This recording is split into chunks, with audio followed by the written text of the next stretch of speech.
The following podcast contains naughty language and ridiculous situations. Listener discretion is advised. Hey, Monster Zero, we're thinking of you, baby. Can't wait to get you back, sir. Welcome to Trick or Treat Radio.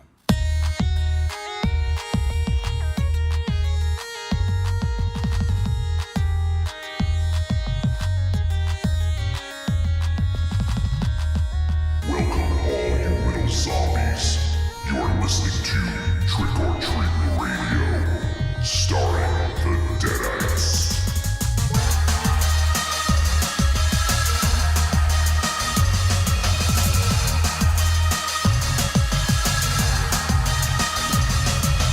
Welcome to episode 148 of Trick or Treat Radio.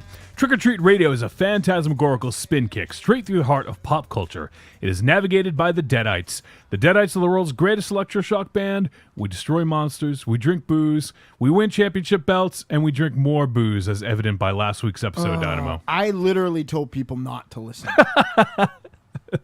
And it was a very surprisingly lucid review. We had a lot of actually somewhat interesting points. Yeah, I'll go back to that, but like part of the reason that is that I didn't I didn't start really drinking till after the review.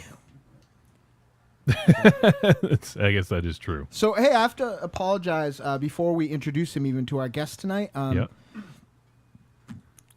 I had a lovely date on the other side of town with my special lady friend, courtesy of Andy Christ. Wow. Yeah, it was a birthday thing, and then he hooked us up in addition to that, so I didn't even have to use the birthday thing. And yeah, it was great. We had a great meal, but I realized I made a joke as we pulled in that I should have just rode in with Michael Ravenshadow because I was coming from where he was. I thought you were going to say ride in on a Horsehead. And then I saw Michael Ravenshadow pull up and realized that I want to know where this fucking guy parks, like where he's going. So for those of you who don't know, we can see the parking lot of the crypt from here, and we see Michael Ravenshadow pull in a lot of times, drive by anywhere from 5 to 20 open parking spaces, go all the way around to the other side of the parking lot, and disappear into like the shadows to a part of the crypt that we can't see. So I literally jumped in his car to see where he goes to.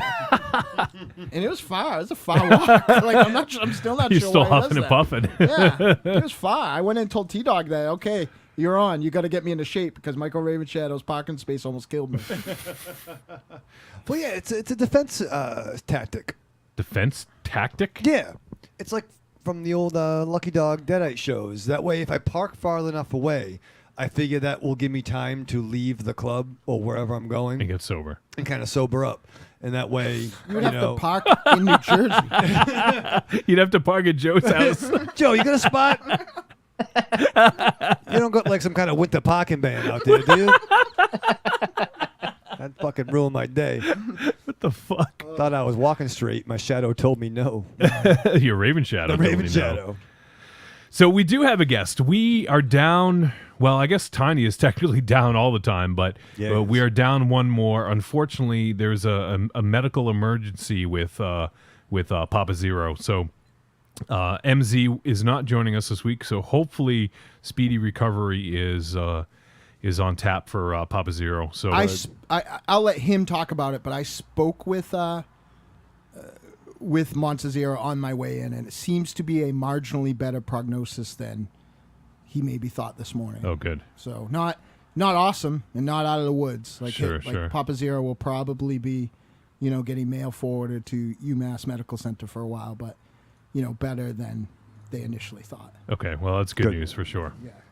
So speedy recovery to Papa Zero, and hope MZ is back with us next week. So on that note... We got a lot to talk about, though, huh? We do. We definitely do. Where should we start? How about the fact that I lost a great deal of money where not only did Michael Ravenshadow come to the first DynaMyra show, he was the only one who came. There you go. Big ups myself. The first DynaMyra show was a huge success, I think. Bringing in the incredible touring acts of Black Cat Attack and the legendary punk ska outfit of the Independents. everybody had a great time. The opening band, the Whoopie Sticks, I offered to... I told Myra to go over and tell them that I offered to manage them. But she saw right through me and said, no, you want to manage the adorable female drummer that wore cat ears and sang. Yes. Which was true. So she didn't reach out to that. But the Whoopie Sticks are awesome, up and coming, way more awesome. Like, they were like seasoned veterans, but they were kids. Like, they didn't even look old enough. Well, the girl drummer, I'm digging myself a hole now. Yeah. The girl drummer looked old enough to be in there. She was at least 19. But they were great. Don't you agree, Ravenshadow? They were great. No, they were a lot of fun. Great lead-off act. And I'm a huge mark when the drummer is also the vocalist. Right. But yet you throw in the punk rock blonde girl with Yeah. the cat ears. And it was a lot of fun. She also played with mallets a lot of the time, which I thought was great. And Yeah. she had like a double tom set up. So like Yeah. that style of punk, which is I guess called spunk punk. Wouldn't it just be spunk? Yeah. Yeah. Yeah, but she was great. We're gonna have them on the show soon, I think. So expect a brand new restraining order from me. Yes. So, but they were awesome. In the second band was holy crap! I just drew Meet a blank. Depressed. Yeah, Meet Depressed. Sorry, is a legendary local band that I hadn't seen in ages, and they kind of got together to do the show, and they didn't miss a beat. Like they were fucking phenomenal, Ramones style punk.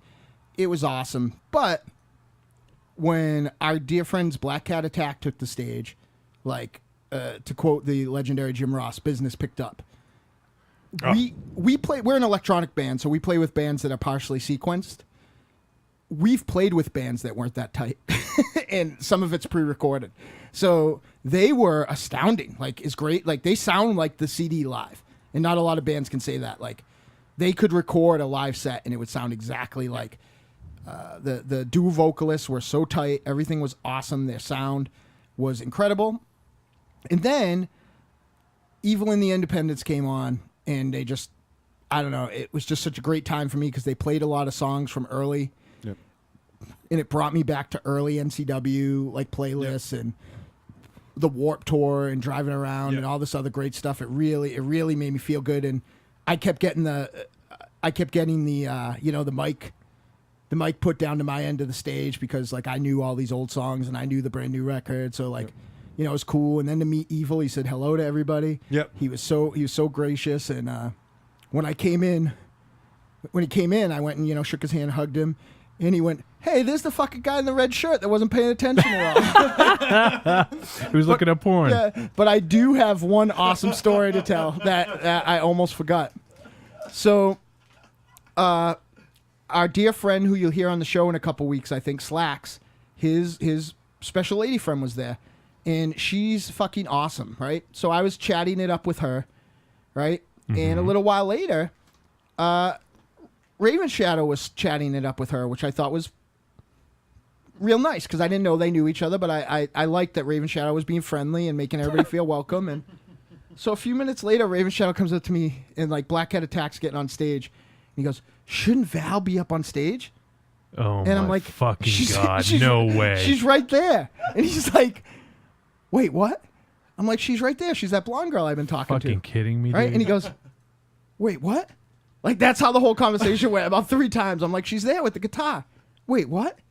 So apparently he didn't tell me. He told my special lady friend, or Myra, or one of them, that he thought that Slacks' special lady friend was Val, and he was talking her up, and, like, she probably didn't have any idea what he was talking about or anything else. God. Oh, yeah, it was great. It's like, hey, thanks for coming on the podcast. I really enjoyed it. No fucking way. And then, Are you kidding me? Because she looked like she sounded. And I didn't You realize. just go by voice? I heard the fucking radio drama. I think Joe is 6'8", you know? I don't fucking He is. know. And from Long Island. Where was he from? Jersey? 6'9", but Yeah, because he projects, sir. Who's counting? So I'm talking to Dynamo special lady friend, and I'm like, doesn't this band know that singer should be on stage? Because she was drinking. And then she looked at me like, kind of half laughing, like, what the fuck are you talking about? And then, yeah, I thought the real Val was like the merch girl. And there's anything wrong with that. No, there's anything wrong with that. But then Dynamo explained to me, no, you fucking idiot. That's the one. I just don't even see how you could even make that fucking mistake. And it was weird too, because she's wearing a very like normal blue ensemble, and I'm like, oh, she must get changed for the show because she's in Black Cat Attack. I thought it was like her secret identity. Oh my fucking god! But they were really good. They were really good. Right, Joe? Whatever you say, Ravenshadow. Thanks, brother. So it was weird. Yeah, so it was a good show. Wow. I was gonna ask, when are we ever gonna see footage of one of your shows? For God's sake. Yeah. We just recorded this last show with a 3 or 4 camera shoot. I think it was 2. Yeah, but I think there was something the matter with the audio. So Of course. yeah, so we made like Foiled again. Well, what sucks about showing those is that the music, our music is bass heavy, right? So if you're standing too close to the stage and the audio you have is the video camera audio, Right. it's gonna be real farty. So, but I mean, the people who did it, it was the Haunted TV folks. So they're super slick. So and I think our sound guy Roger LaValle records all of our sets on his Zune anyway. So we'll see what happens. Maybe we could put something together. But I know they've been editing it. It was actually my favorite part because I kept looking up and seeing Jeanette from Haunting TV up on stage, and it was like we had an extra member of the band. But it was also a weird show because at the last minute, Antichrist pulled out, and then we had 12 Gauge Calhoun, who didn't have time to really be dressed for the affair. So it's just a weird show. We smoked up the stage so I could see how many people weren't there. Yes. Because our May shows are so discouraging because we'll play any other time of the year and we'll have a nice fun room.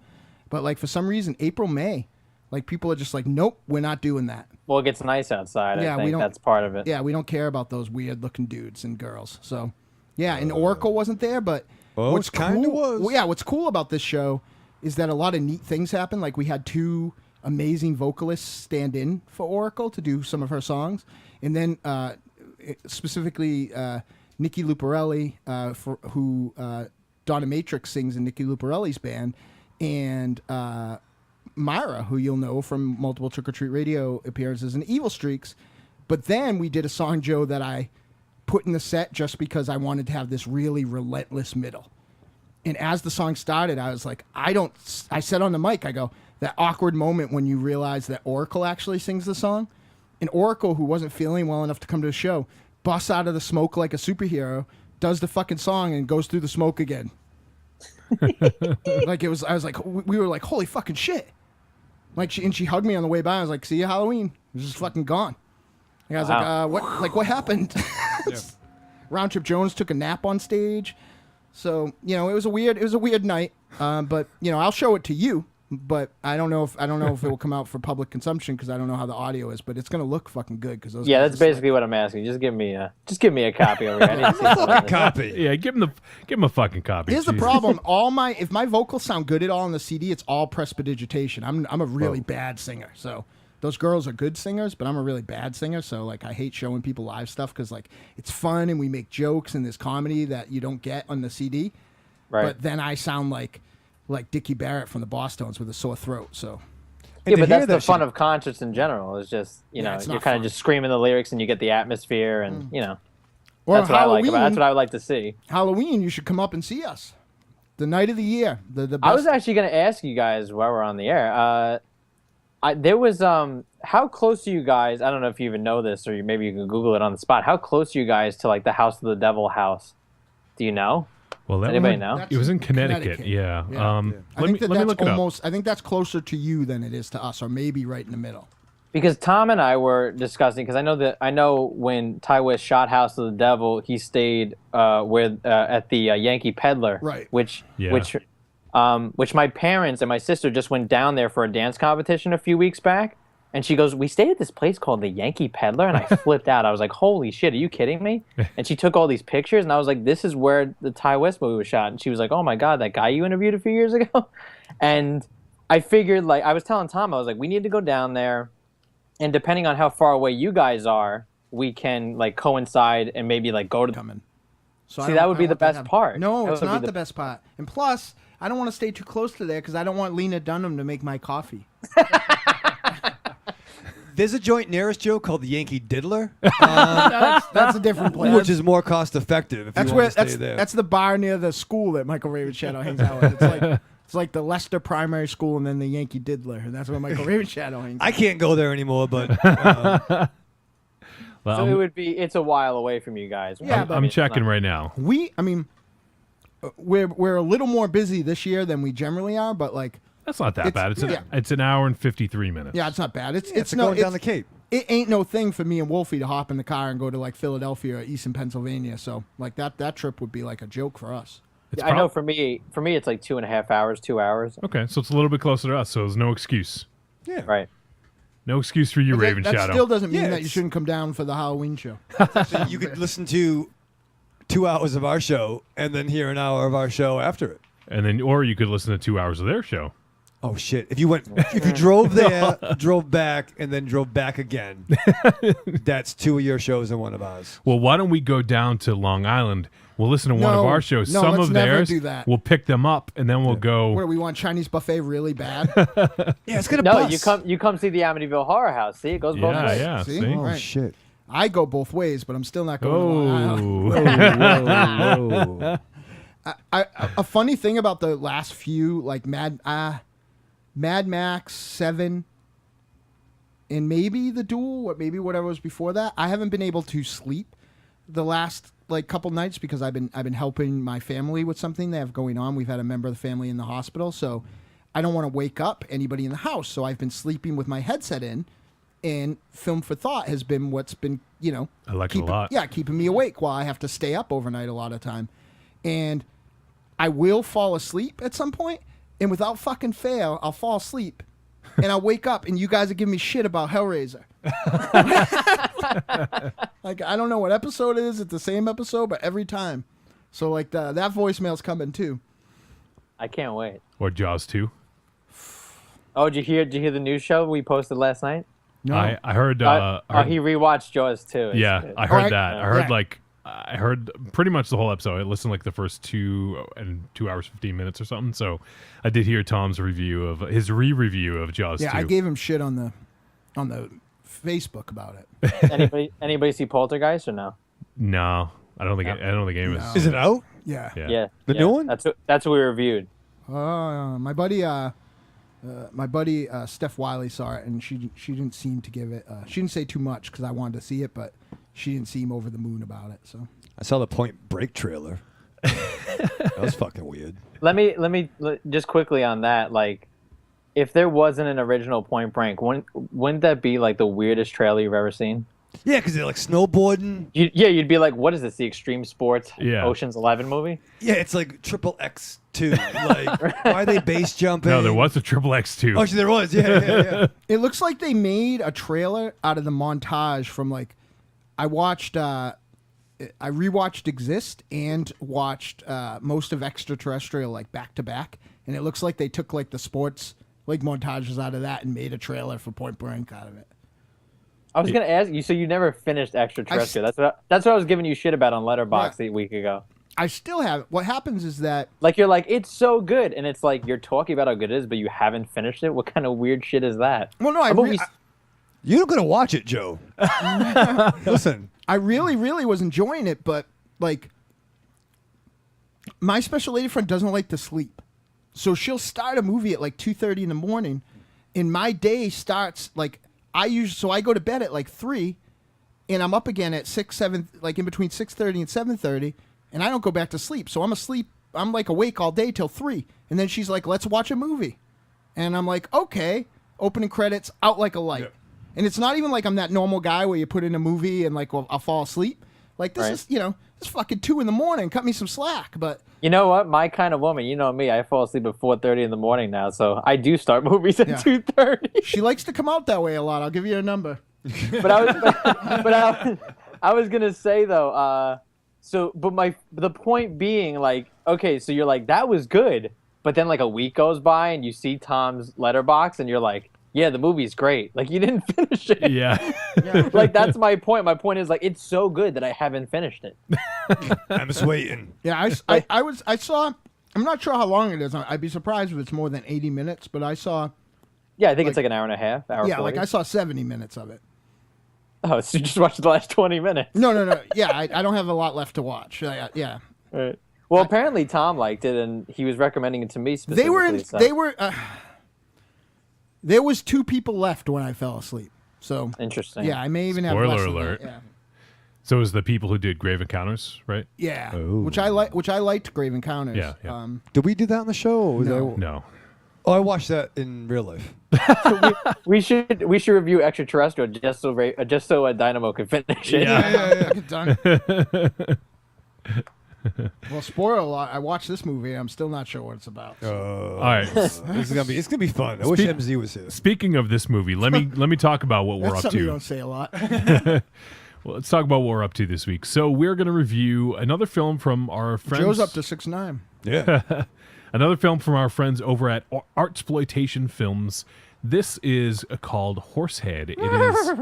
It's wow. It was quite. I'm really trying, Ravenshadow, but you don't make it easy. That was for Joe. That was for Joe. Perfect. It's perfect. So we're going to review Horsehead, and then later on, we actually did get a few. We were thinking about maybe not doing the Ask the Deadites because we didn't get too many questions, but we actually got a trickle of a few more come in. So we might as well get to them, I suppose. We're not picking up our Star Wars conversation or Avengers conversation. Oh, we might. Oh, we're fucking Yeah, gonna. we might. I'll tell you that much. Did you see Avengers? I was actually thinking about seeing the Avengers. Well, you gave me less than 24 hours notice, Dynamo? Yeah, it wasn't much. Yeah, I was like, I should go see it just so I can give Dynamo shit about it on the show. Here was the But order of events. I said to Wolfie, I'd really like to have Joe on because we're coming towards a milestone too, and I just really want to get my buddies on and Right. hang out with them like heading in. And then I watched the movie, and I don't remember exactly what I said, but in my head I was like, "You're fucking coming on," because I watched this. You're gonna watch this too, and it's trust me, I'm not saying anything bad. But like this is definitely the strangest I've felt coming into a movie review that we've done ever. I can't wait to talk about this. Yeah. Wow. So we're going to review Horsehead, and then later on we're going to do probably an abbreviated version of Ask the Deadites. We did get a couple questions, so thank you to everyone who did write in. Next time when we do Ask the Deadites, we'll give you a week lead-in because I know not everyone that listens to the show is on the Facebook group or on Twitter. So next time we'll give you a week lead-in for that. But we did get some pretty good questions, so we'll have some of that. And Joe can answer them too because it's Ask the Deadites and the other ones. And in this case, Joe is an other one like me and Ravenshadow. We only have one Deadite on the fucking roster. panel tonight. So we'll do that. And then I think, we'll pick up some other discussions. And the other Deadites hate half of you. I'll let you two work it out. All right, I know who. Those two. I think he kind of likes me, but I'm always drunk whenever he's around. It's one-sided. Yeah. Yeah. I'll tell you what. The ones that you haven't seen naked and want to see naked, they don't like you so much. Yeah. That makes sense. I would hate me too. Who's next, Johnny? Yeah. Well, we have some people hanging out in the chat room. We have, I think this is maybe one of your listeners, Joe, because I don't know that I've seen this person in the chat room a couple times before, but I think it's only on nights that you're on. But it's Halanilla9, and Halanilla's hanging out and says, I thought he was going to say his special lady friend Curtis. Ooh. Is he your special lady friend's name, Curtis? Yep. Okay. Curtis, where'd you get that And from? Tom C. Looks like he's pissed. He says, "Oh, I guess making a repeat visit. How sweet." What does that mean? He's just Don't fucking feed into it, Joe. He's jealous because he wants to come on the show, And I want him to come on the show. Well, I don't know why he hasn't been scheduled. Well, it's because his transportation is about as good as mine, minus a good-looking redhead to drive him around. So. Okay. So Tom C. has transportation issues that we'll need to hammer out. No, I think it is your fault, Johnny. Why is it my fault? Because you're the pencil pusher and producer of Yeah, but I'm not the fucking chauffeur. Yeah, but you're the. That's you're the on show, my title. You're the show fucking. The show stopper. The woo. The panty dropper. If it's his fault, I mean, I put together. I would say, there's probably not a quantifiable fraction because I feel like the good thing about Wolfie and I's relationship is one.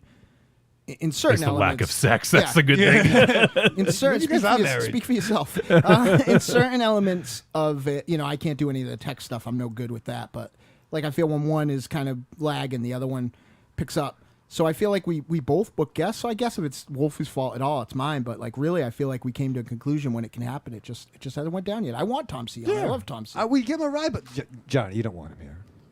What? Listen, turn the mics off. The mic is on. Joe, you can stay. You don't, Shout out to Tommy C. You know what are you gonna do? Look at that. That's from fucking. Where you from, Joe?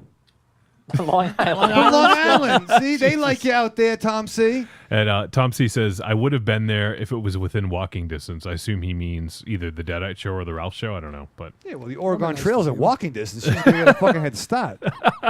yeah, anything's in walking distance, Tom C. Yeah, except Hawaii. No, you can walk there. You can get the float bridge. Yeah. Oh, he said, I love you too. All right, don't be mad. It's a All good right. thing that new get pissed. listeners in the chat room because they're not coming back. Don't get pissed, Tom Don't C. get pissed. Tom C, don't piss me off.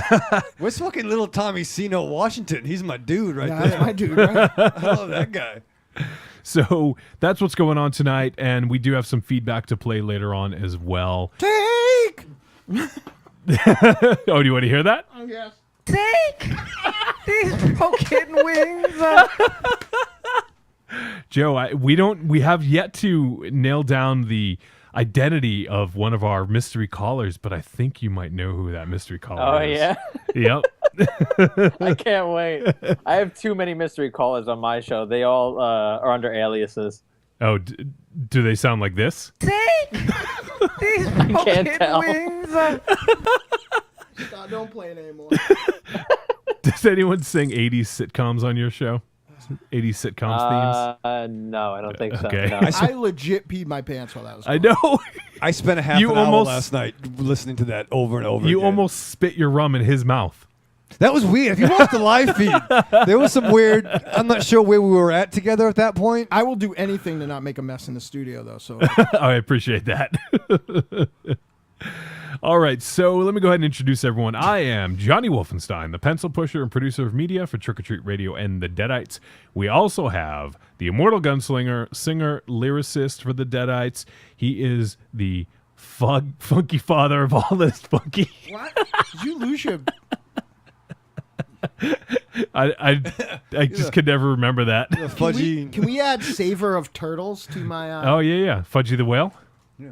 Did you name the turtle? No, I didn't. But the turtle shit all over me. I saw that. That's good luck. So Joe, I saved a turtle. It was in the middle of the road, and I picked it up and put it in my car and thought I was a fucking hero. But that thing literally shit all over me. You know you're supposed to put it in your car. You're supposed to turn him in the right direction the way he was going. Well, I thought turtles were slow, but when I put it in my backyard, that thing was.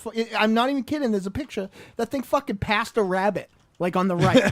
Like that turtle was so Did fast. he have like a jetpack like an old cartoon? No. Where a shell A opened toaster up? jetpack. But then I called. But then I called my dear friend, the robot, and she told me turtles need to be near water. So Was it a toaster jetpack? Duh. They live in the sewers. I was gonna keep it. Is And that what you name it think? Leonardo. Leonardo. They have diseases. Then I probably do. But no, it's funny.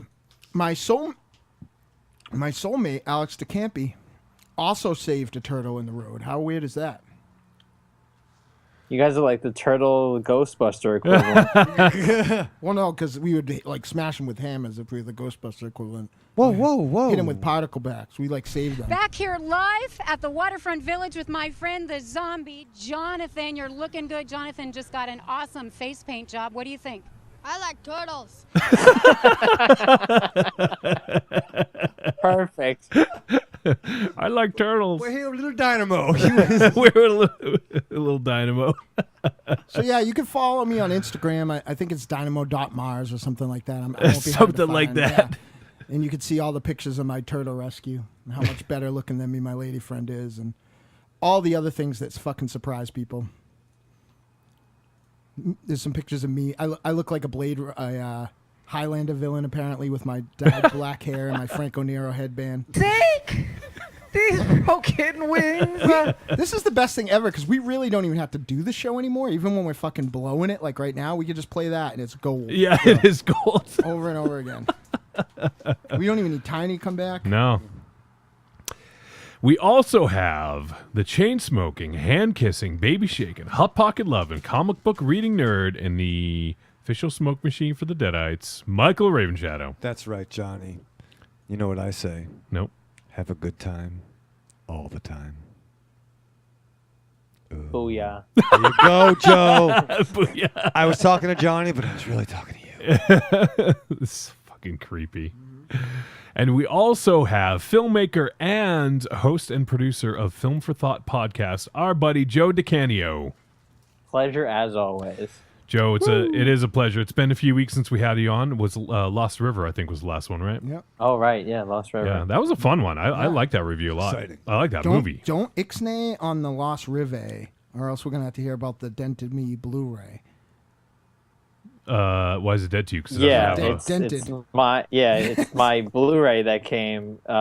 You got to go to my show at the last few weeks at the beginning of my show. I've been complaining that the Lost River Blu-ray wasn't available in pretty much any store. You can only get it online. And then I got it off of Amazon, or I think it was eBay, and it came cracked. Just a great time. Oh, man. See, you got them all riled up again. Yep. Oh, shit. Ledger's in the chat room. Oh, shit. What, Space Mountain get closed early? Ledger said, hey there, monkey boys. Yeah. Our buddy Mike Ledger. I think he's coming to Necronomicon in about Soon, 4 weeks. Oh. Ledger, Snoop. and he'll appreciate that this made me think of it. Ledger reminded me that it was I don't know if it's really going to happen, but if I know our good friend Tiny White, once this is out in the ether, he's going to make it happen. He's already polishing up his lenses. There's been talk. Tell me that this isn't enough to like kind of put a crink in the rest of your day for what you're thinking about. There's a talk of Dominatrix and Myra the Evil Streaks want to do a pinup girl photo shoot. Whoa. Yeah. Whoa. And what made me think of it is when they brought it up, Ledger was like, where do I send my wallet? Oh, let's expand it. No. I don't want to hear your fucking Yeah, ideas. I don't want to like they would make it tasteful. You would turn it into like penthouse. Axel Braun. Yeah. No, we can get some people, right? We can get. What are you talking about? why- Talking to the mic. What fucking greedy universe are those two not enough? How many months are there? 18. Yes. Volume 2. I don't know if you're familiar with these ladies visually, Joe, but they are a feast for the eyes. Oh, let's get some pictures going here, Johnny. Whoa. I think I only have. Whoa. I don't know if you know this, but we have a whole like website and Facebook page. Like we're Actually, our around. website's still down, by the way. Where the fuck is it down? The Deadites is. Holy shit, that's like It's been 4 down months. yeah, it's been down for like 4 months. Holy You guys got to get on that. What the fuck are you doing? Yeah, Joe, do you buy DVDs? If you use that Amazon link, it doesn't cost you any money, but it helps to put our fucking website on. The fuck? Dynamo didn't finish watching Extraterrestrial. Your website's been down for 4 months. Jesus Christ. When do you guys record, Joe? What do you mean, weekly or this week? Friday night, Ravenshadow. Oh, Friday night, episode 200, milestone podcast. Yeah, Jesus. That's exciting. It is exciting. We're reviewing San Andreas, and we're doing a versus segment. We're doing Assault on Precinct 13 versus Assault on Precinct 13, the remake, and then War of the Worlds versus War of the Worlds versus War of the Worlds. The Tom Cruise one? Yep. Interesting. I just rewatched the original, the 1958 War of the Worlds. 53. Okay, right. Yeah. That had some stellar effects for the time. Yeah, it was pretty. I remember in film school them showing that to us, being like, "This was amazing" at the time. That's And then also we're doing a bonus review. Nice. Ooh, Shit. it's going to be a 6-hour episode. That's a lot of content. Because I'm still on a weird schedule, so I don't know if I'll be able to go to sleep. There you go. It's like Stay up all night with Film for Thought. Yeah, I hang out with you two and our buddy El Goro more than I hang out with real people. Like people in the room with me. It's outrageous. That's true. That's it is we were going to do a similar, we never got it off the ground, but we're thinking about doing a similar segment in based on, what was it, Double Murder, Marz? Yeah, there was a cool podcast a while ago. It was part of the Bloody Disgusting. Bloody Disgusting. Yeah, it was called Double Murder. I listened to that. Yeah. Yeah, I was indifferent to most of the other stuff on Bloody Disgusting, but that Double Murder show was great. Yeah, it was. They never seemed to stay with it, that site, with the podcast stuff. Yeah, I don't know why. Yeah, me neither. And they're putting out movies and stuff, like, so Yeah. you would think that would be a no-brainer, like something to promote their own. Right. They would Shit. get all the premieres. Right. Yeah. Ledger said, how about the fact that he wrote the War of the Worlds in the friggin' 19th century? Yeah. It's a good fucking point. I actually, I can't remember the guy's first name, but maybe Wolfie can do a quick Google search, but our good friend, I'm recommending this to anybody who likes horror. Our good friend Joe Ronsky's cousin, I believe his name is Robert Ronsky. Oh, yeah, he's been liking the Trick or Treat Radio stuff. Yeah, Robert E. Ronsky Jr. Yeah, I'm going to book him pretty soon. He just put out this fucking book that literally, like, so I found out somebody related to us in a way. The horror like, crossover encyclopedia. Yep. Like, put out a book, so I went to Amazon right away and I bought it, right? Used Yep. the link. Yep. So, holy fucking shit, this book blew my mind. Like, I picked it up and, like, I had to hide it because I had work to do. Like, he is drawing, he's basically making, you know how, like, in the movies when they, like, are trying to figure out where the murderer is and they're using the string and the tacks to try to, like, Yeah. configure. Like, basically, he is, I'm suspecting by the end of this book, he's created this thing, like, the blackboard is the horror universe, right? So it's like 6 degrees of Kevin Bacon. Right. But, like, Cabin some of in this... the Woods. Some of this shit that he's No. putting together is like there, like it's not bullshit, but like he's tying together shit that will like blow your mind. And like he's using all these other like horror, like philosophy things like the Sons of the Dragon, which is like from, I forget what book it was from, but was like essentially like the Draculas in all the other movies. A lot of the different movies are from like the Bram Stoker book was the first Dracula. And then he went and made all these other Draculas. Mm-hmm. Like here's what fucking blew my balls right off my body. The cornerstone for this theory is fucking Blackula, because you actually see Dracula going out and making another Dracula. Like it's fucking outrageous. man. Like, and it's like written like really Shit. fun, but it is also like written like really really like I don't want to say analytically, but Nah, man. You do the fucking Eddie Murphy laugh. yeah, funny. Ku Klux Knievel. Shit, But man. yeah, Blackula. I recommend it to everyone. We'll put a thing on the thing. We're gonna Yeah. definitely get that cat on the show soon. You had no idea that this is 500. What's his name? 600-foot Ronsky. What's his name? MC 900-foot Ronsky. Yeah, yeah. Well, no, he told me that he's like my nephew put out a book, and I was like, oh, what's it called? And he told me, and I went and looked it up. I'm like, wow, this looks right up my fucking alley. Yeah. And I got it, and like, just my mind was fucking blown. Like this shit in it, like fucking Scooby Doo and Jason Voorhees, and like I was like I couldn't even put it down because everything I was like, and like he really concentrates on like the French pulps, which was an era. Like some of my favorite characters came from there. The Phantom of the Opera, Fantomas, Tintin. Captain Nemo. No, Tintin's British, jackass. Really? He's not a pulp character. But yeah, it's outrageous, and like Werewolf by Night and Tomb of Dracula, like it just doesn't fucking stop. I turn this page and there's like every single time the fucking predators have tangled with somebody in every fucking medium. Like it's like just staggering. I think this book ruined my life. When I was a kid, I don't have it anymore, but there was a book called by Philip M. Farmer called Doc Savage and His Apocalyptic Life. And it was similar as a biography of Doc Savage, but what he did for fun was like tied the Wayne family to the Savage family, and like through using literature and like references that like one writer might have thought it was funny.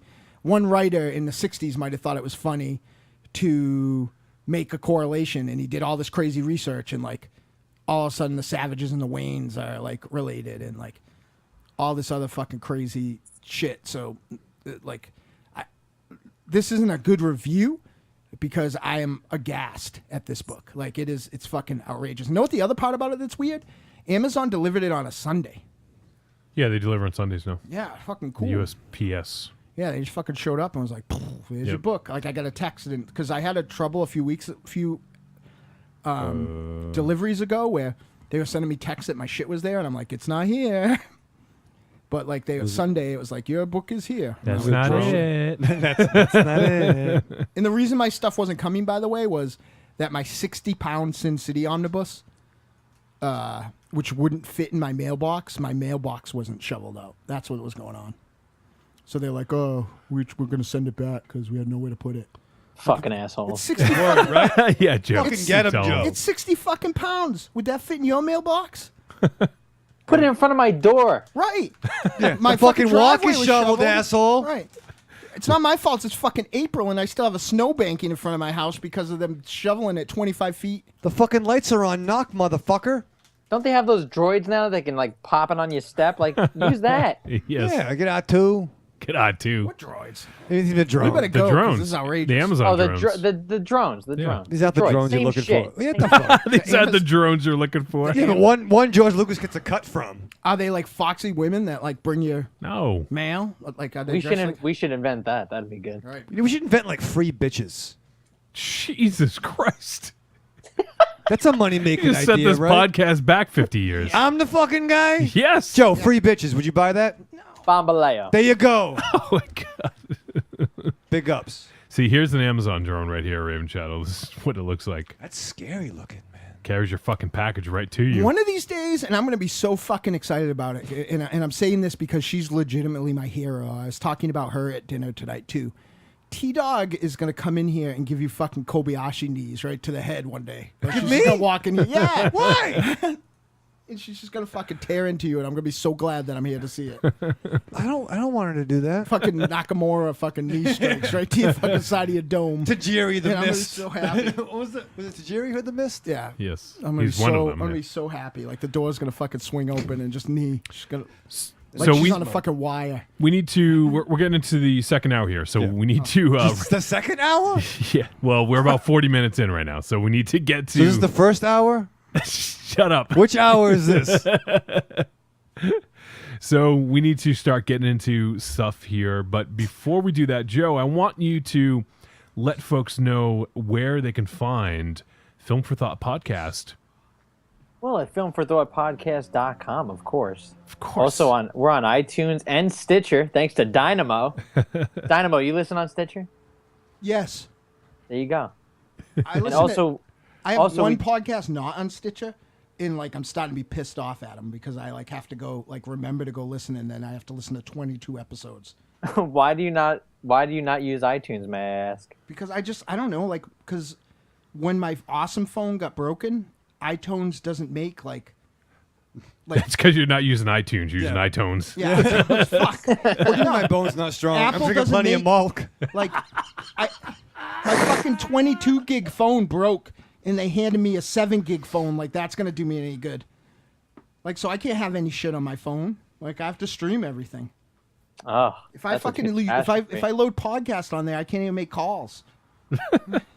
Yeah, but you stream the Really? podcast. You don't download them. You can I do don't. I listen to them on Stitcher. Let them do you all could the heavy still lifting. you could still stream them on Yeah, you can iTunes though, You can stream it from the podcast app. What's the fucking difference? or you can stream it from my website directly. I mean, you can do that. Oh, shit. And that site is?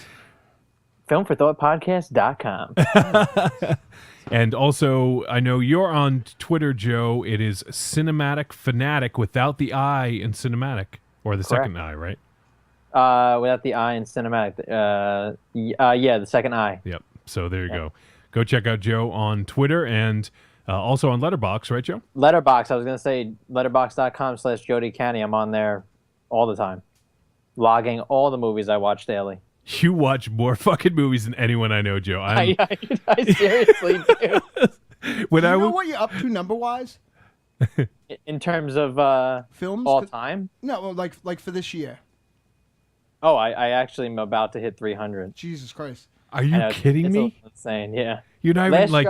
Last year I watched the most I ever watched. It was over 600, which was Holy insane. shit! I have to watch like usually 2 a week, and that is 200 more films than I've watched. This year.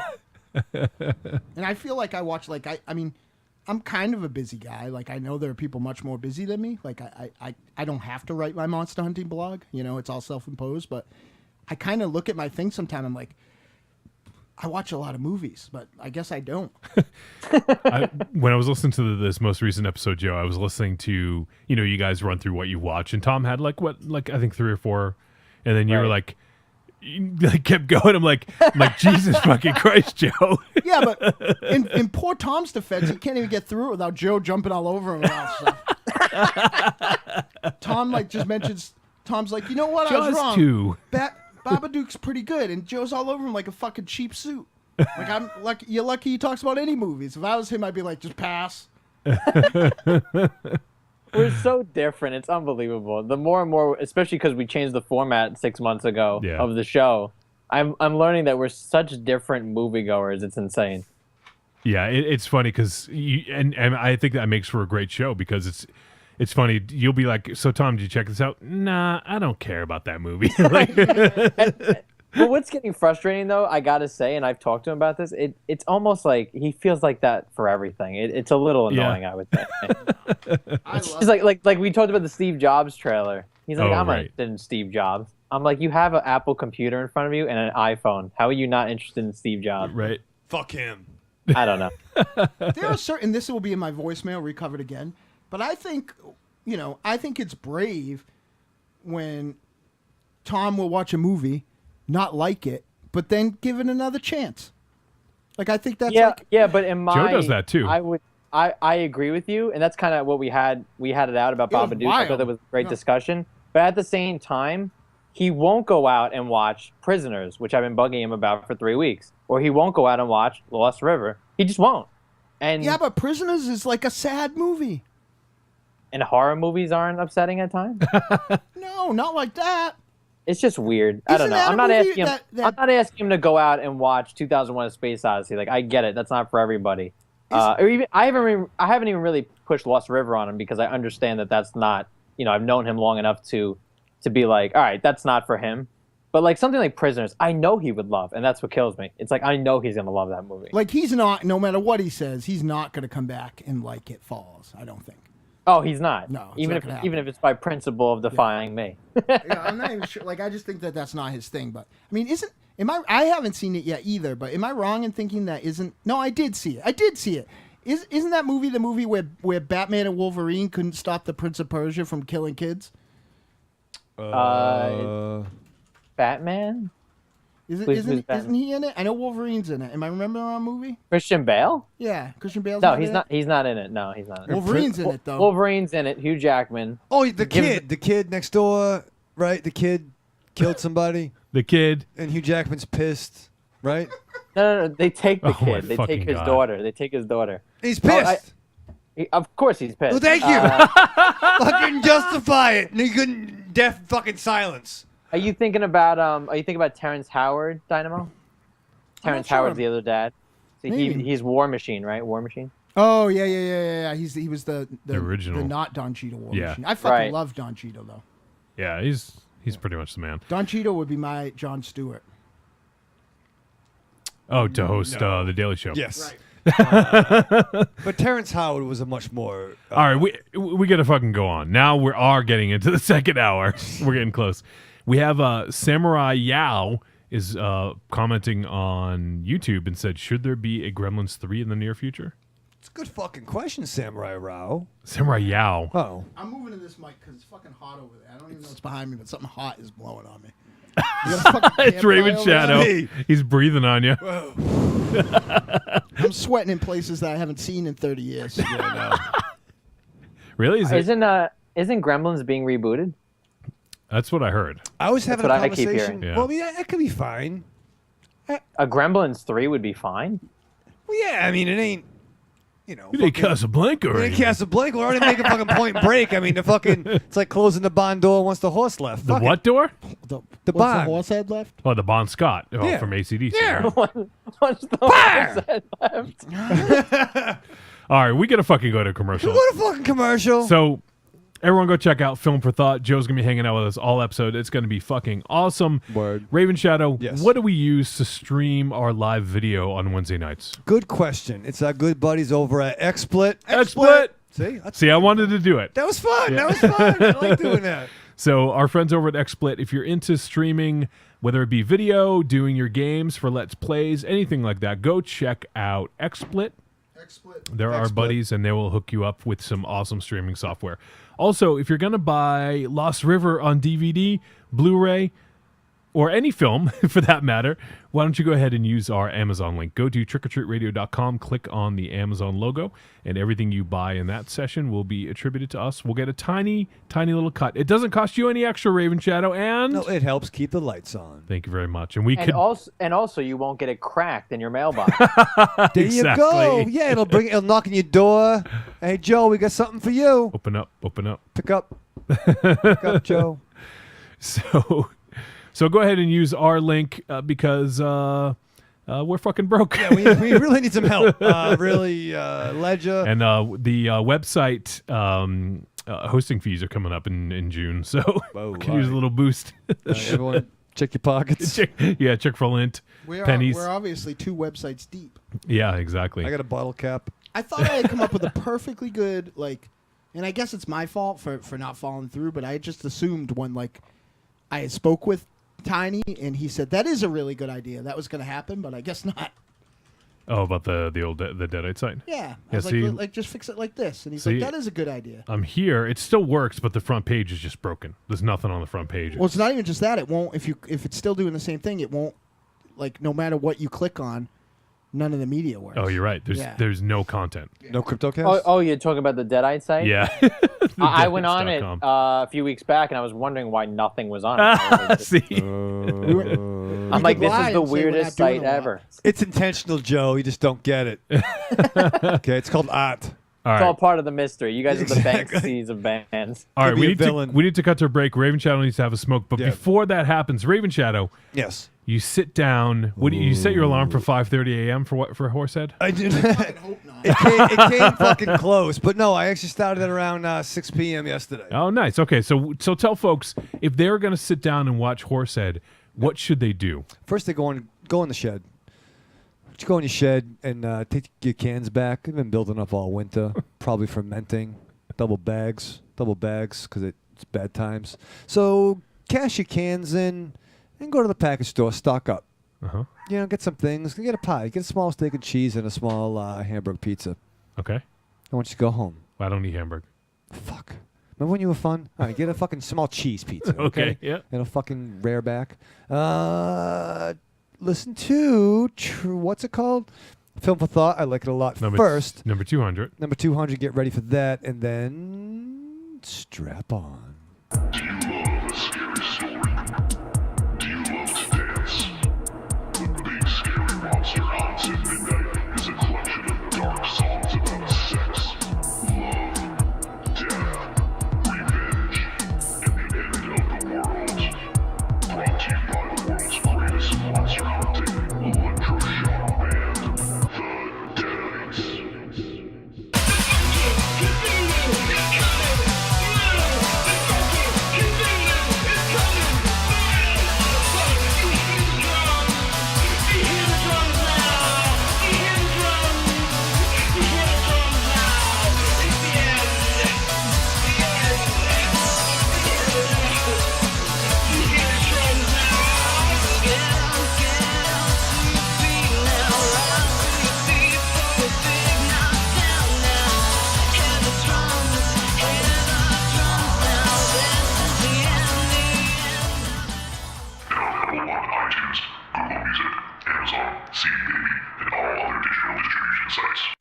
I'm Mike Allred. For the gidgiest listening experience, you gotta check out Trick or Treat Radio.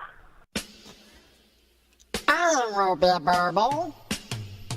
What's up, y'all? It's me, the Yeti. Telling all the ladies that they couldn't be more fine and that we should knock those boots like Frankenstein. When I want to get my nerd on, I go to Facebook and I go to the Trick or Treat Radio Facebook group. That's the place where I get to talk about all the hip new horror movies, all the cool comics. What comics? RPGs, video games, you name it, we're talking about shit on there. And you could not be any cooler if you were the coolest kid in school. Be the first kid on your block to swing their cock over at the Trick or Treat Radio Facebook group. Just go to Facebook, search for Trick or Treat Radio, ask to join, and it's like Nerd Nirvana, baby, without the shotgun blast. This is the Yeti, signing out. See you at the Trick or Treat Radio Facebook group.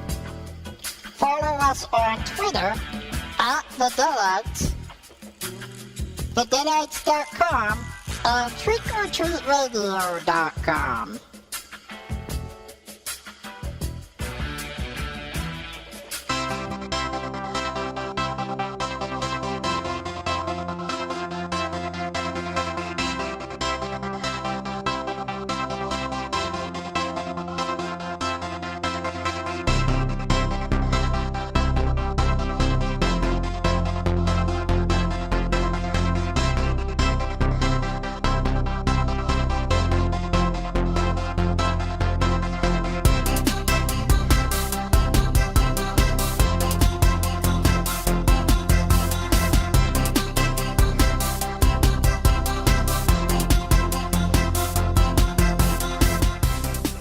We are back on Trick or Treat Radio. I've been practicing that song a lot. Oh, yeah? Yeah. Mostly because I can't pawn it off on anybody else, so I gotta be able to learn how to sing it. Joe might appreciate it because that song is basically what if the Deadites wrote a song for John Hughes movie, what it would probably be like, right? Yeah. If John Hughes directed The Exorcist, I guess. Exactly. That's that song where, like, and Aquaphobic does this too. Like, I had, like, a kid come up to me once and say that he wrote Aquaphobic down for his girlfriend and, you know, said it was a love poem. And I had to be like, Oh that my song's God. about that. I Jesus, yeah. Like, I didn't care that my girlfriend at the time banged other people, right? Like, like that's not much of a love song at all, right? Take Yeah. these broken wings. And same as What this, do you like, say? You didn't care. And same as this, like, people will probably only, like, passively listen to that song and think it's just like a, you know, like a Psychedelic Furs, Lovelorn song, but it's really about a demon who's in love with a girl, but the girl is trying to exorcise her boyfriend who has the demon in him. So it's this love triangle about a demon, a guy who's possessed, and a girl. If they don't get the chorus is Latin prayers spinning my head around. Yeah, if you don't get that, they might think it's some, I don't know. Somebody thought it Some was about, sentiment somebody for- thought, like, of all the times I think about sex, and I guess this is, like, more obvious, but, like, since most of my songs are about effing, like, somebody naturally just got the wrong impression by telling me it's time to go down in that song. Let me catch up in the chat room real quick before we jump into the film review. We have, let's see, Tom C says Prisoners was mediocre. Tom C is just a spoil sport. He likes to be contrary. Ledger says, "Can you fix the camera? I can see way too much of Dynamo. Should I fix the camera?" I'll send you a pinup poster of me. Hey, you want 8x10, Ledge? You want 10x13? And then Tom C says, "Can you make it pan and scan and then not scan a Ravenshadow ever?" Nice. Is that a Tom C? I got a nice one, Ledger, of me on a bearskin rug. I got my legs crossed. It's tasteful. Yeah. I love when I'm not sure if Joe's there, and then he just like laughs. I was like, "Oh shit! Did I turn Joe up?" And I was like, "Okay, good." Click. I can't get anyone to shoot it. Like I have to have Tiny. Like I have to have Tiny be my accomplice here. But I always, Snappy Whippersnap will do it. yeah. I don't know if even he will. I asked. I wanted to do this like shoot of big fat me and all these like cheesecake tasteful nude photos, and then I have keys to like Tiny's house, and I have keys to like Ethan McGloofibitz's house. Oh no! And like Fucking frame them. poster size. Like frame them. Right, and like I have keys to like the Lucky Dog and stuff, and frame them and put them somewhere in their house, like on the thing, and see how long it takes them to see that like I'm. That's a fucking calendar. Yeah, that there's a picture of me. No, Yeah, 'cause not they'll for find- us. Yeah, they'll find the calendar, but like, imagine going into your house one day and like sitting and looking up on your mantle, and there's a picture of me naked, like holding a teddy bear, covering my bits. Here's a question: Would listeners out there want to see a Trick or Treat radio calendar? Ooh. Dynamo on a bearskin rug. No, we could. I'll be December. Why December? That's when I'm born. So doesn't mean you get that month. Me and Jesus. You smoking a cigarette, holding a comic book In over the your cold, shoveling. over your brajol. Yeah, that's a fun. He could hold a digest over it. Yeah. Hey, omnibus. He could hold an anal over it. But yeah, think about it. Like let's not just pass Legend this up. scale. You Ethan McGloofovich, you're at work doing work, and you happen to look up That's look up on typically what you do. As opposed to what? Yeah, but you haven't come to work with me yet, have you? Ad sold 0. Amount of hours of Japanese wrestling watched this week 10. But hope my boss ain't listening. But I like you look up and there's a fucking picture of me on a bearskin rug or like No, like in a thanks. bubble bath. Like imagine how fucking amazing that would be. Like, Douche chills. yeah, but then you'd have to start thinking about how long it was there for. Ledger says I'd pay to not see it. So let's put it out. Oh. We'll ransom. Yeah. Have a ransom. We can get paid to not be creative. That's true. Or lurid. All right, let's go ahead and review Horsehead. All right, I think we waited long enough. Everyone is dying to hear the review. Nay. So, fuck, Jesus Christ. So would you say that this is the main review? Hey, we got a lot of show left to do. Jesus Christ, Joe, please save me. All right. I'm going to stop. I'm going to saddle up to the microphone here. Yeah, how many puns can we come up with? Let's do it. Oh, with these fucking guys. Giddy up. Oh my god. Giddy up. All right, so we're going to review Horsehead. This film, actually, it says 89 minutes on IMDb, but the one I watched was 96 minutes. Yeah, I noticed that too. What the fuck? Interesting. So, I wonder if The Clydesdale cut. wonder if the cut that we saw was different. Well, Anyways, IMDb is notorious for getting that wrong, especially Yeah, for right. movies that haven't really been seen publicly yet. Right. yeah, you're right. They're definitely big on putting the carriage before the horse head.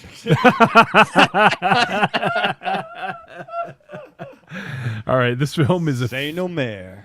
fantasy horror from 2014. It is unrated and is directed by Romain Basset. Stamos. It looks like, would you say Romain would be Romaine? Like romaine lettuce? Romaine noodles. All right, I'm going to go with Romain Basset.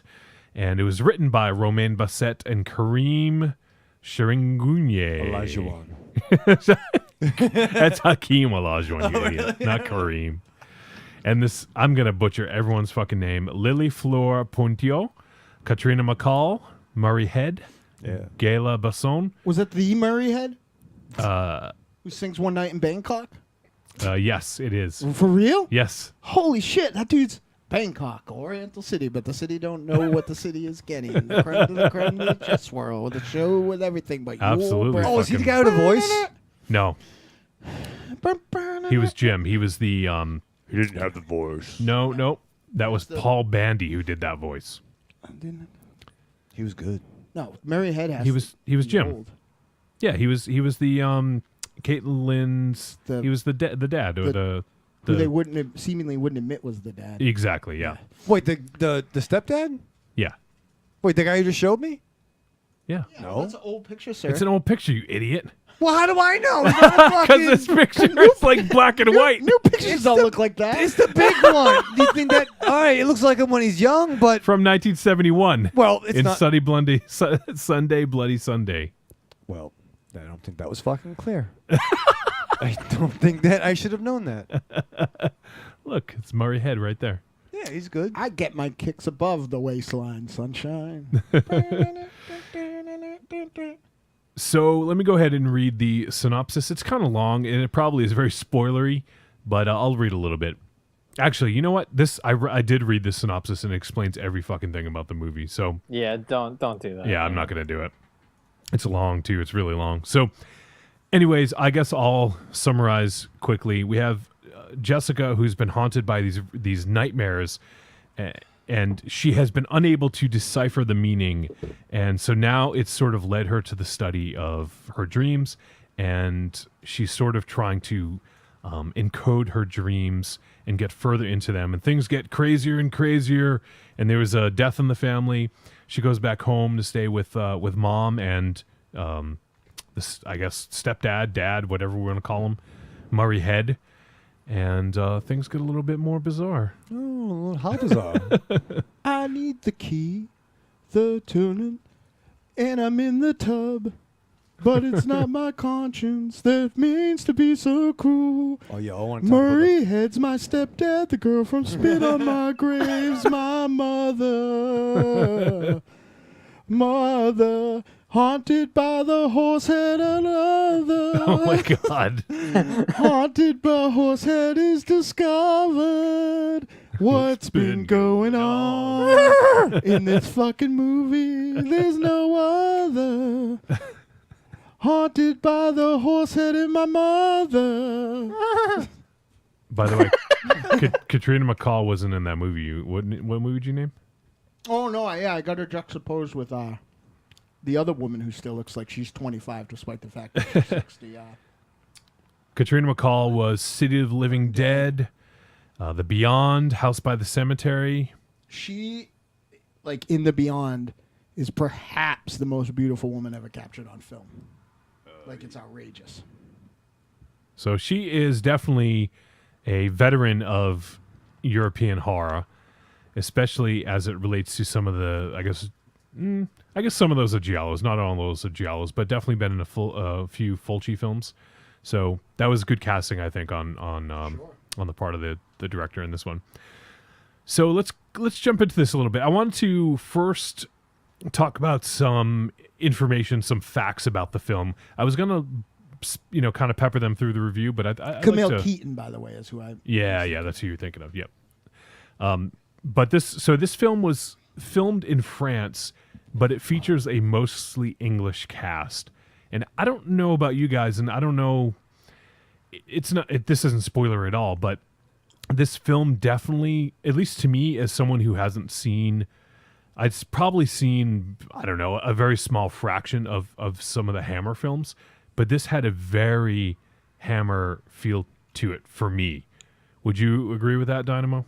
I would say that we have watched a lot of films since the start of the show, which really tried to be Fulci and Argento. Like, everything from, the scene in Kill Bill 2 to The Strange Color of Your Body's Tears a few months ago. Yep. But I feel that this is the most like Argento and Fulci naturally that I have seen since we've been doing the show. This felt like what I want Dario Argento to be doing in 2015. Yeah, for sure. So, and the thing I mean is, it was definitely filmed in that giallo style, and this was definitely evocative of Dario Argento. Yeah. But I guess what I'm talking about is they had a lot of the actors were English, and a lot of the locations, even though it was filmed in France, reminded me of sort of that gothic look of a lot of the Hammer films. Yeah. That's sort of what I'm referring to, is that aesthetic. And I just got, like, some of the scenes in it even reminded me of scenes from some Hammer films. So yeah. So that was one of the things I wanted to bring up. I'm sure we'll get a little bit more into that, because I think it's mostly in the third act of this film is when I got that feeling. And also, I was unable to verify if this was true, but I read one thing that said the director had $200,000 budget for this film, which, if true, I think is massively impressive, because if this is a $200K budget, that's pretty ridiculous, I'd say. Well, I will tell you, I have one thought. In being a film director, maybe I'm preposterous, but like, this film was either like really well conceptualized, really well storyboarded, or they shot a ton of stuff, because some of the coverage in this film I felt like was so from out of left field, or like why did they, like, even though it was, I thought some of it was really cool and I thought some of it was really frivolous, but like I felt like what would have made him think to shoot that, or shoot that from there, or shoot that close, or shoot that far away. Like, I felt like it was really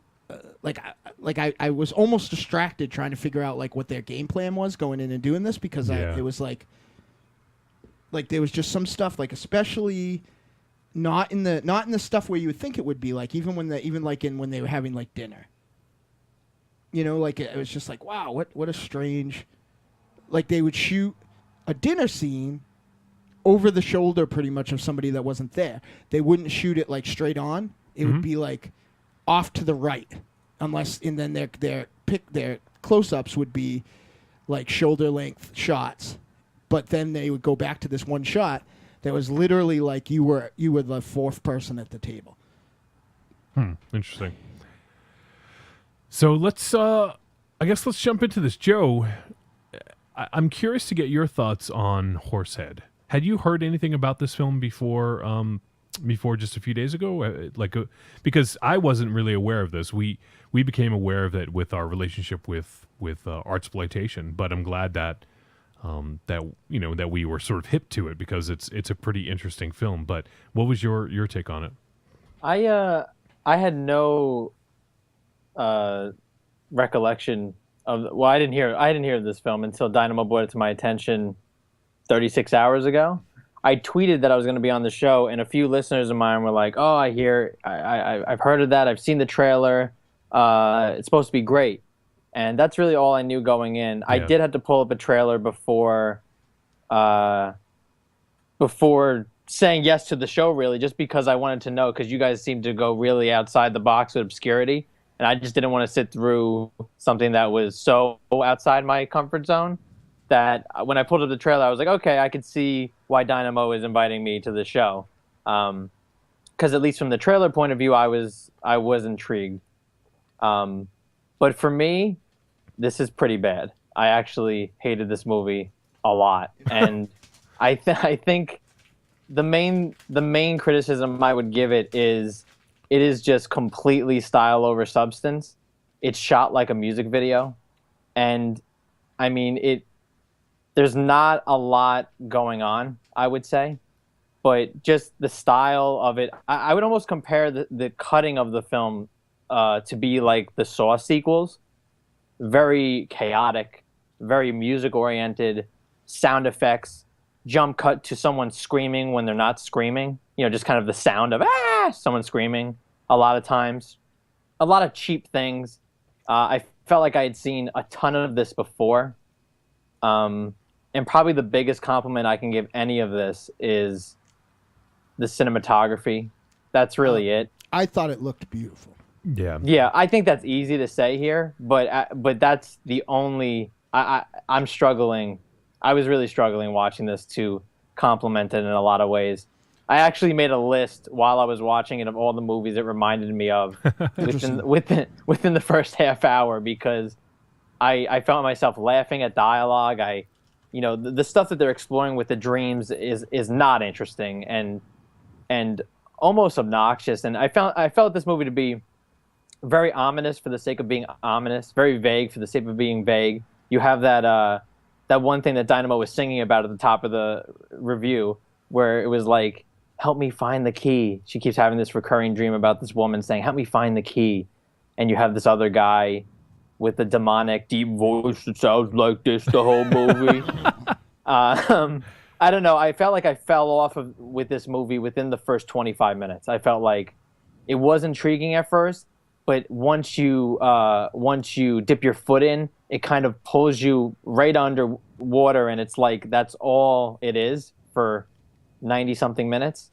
And I need way more. And I just felt like this. I think the biggest thing with this is it just feels like a giant music video, and just playing with dreams. One of my favorite movies, if not the favorite movie of all time for me, is Inception, and that's the movie that conquers the dream scape and just everything to do with dreams. That movie conquers it, and this movie does the exact opposite. It takes everything that can be interesting about dreams and hits you over the head with it, and is just trying to visually shock you, and that's about it. Did anyone else, and this is off topic of what Joe's saying here, but it just occurred to me, does anybody else think that the outside, like shots outside here, and I'm sure it was by intent, this isn't a criticism, were almost look like they were a different movie, like shots that happened outside during the day?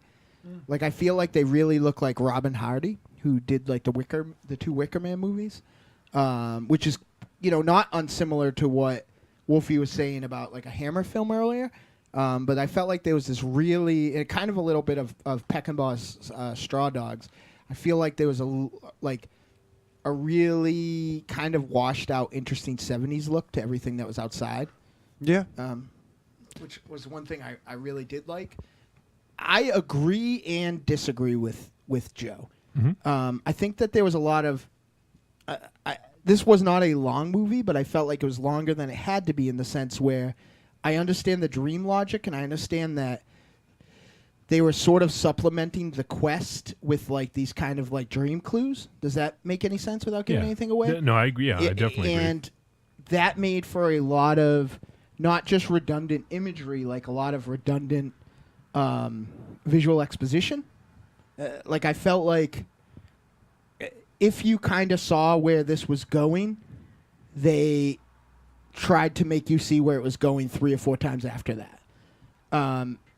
Right. To my point of hitting you over the head with similar visuals over and over again. But I do not. I don't think this isn't my type of movie. But here's where I will give it like a compliment. While I think I'll tell you where I checked out. Or I don't even want to say checked out. I'll tell you where it was too much for me.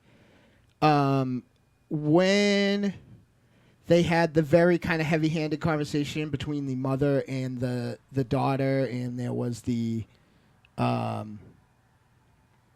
doctor. I actually really liked that scene where everything was really hazy and like everything was really echoey. That was one of my favorite. As a big fan of morphine and painkillers, like that was a pretty accurate representation of what goes on there. Yes. But it involved a knitting needle, I think. And and the kind of toward the end. Yeah, the kind of 30-year postnatal, like blaming the child for everything. At that, I was like, okay, I fucking get it.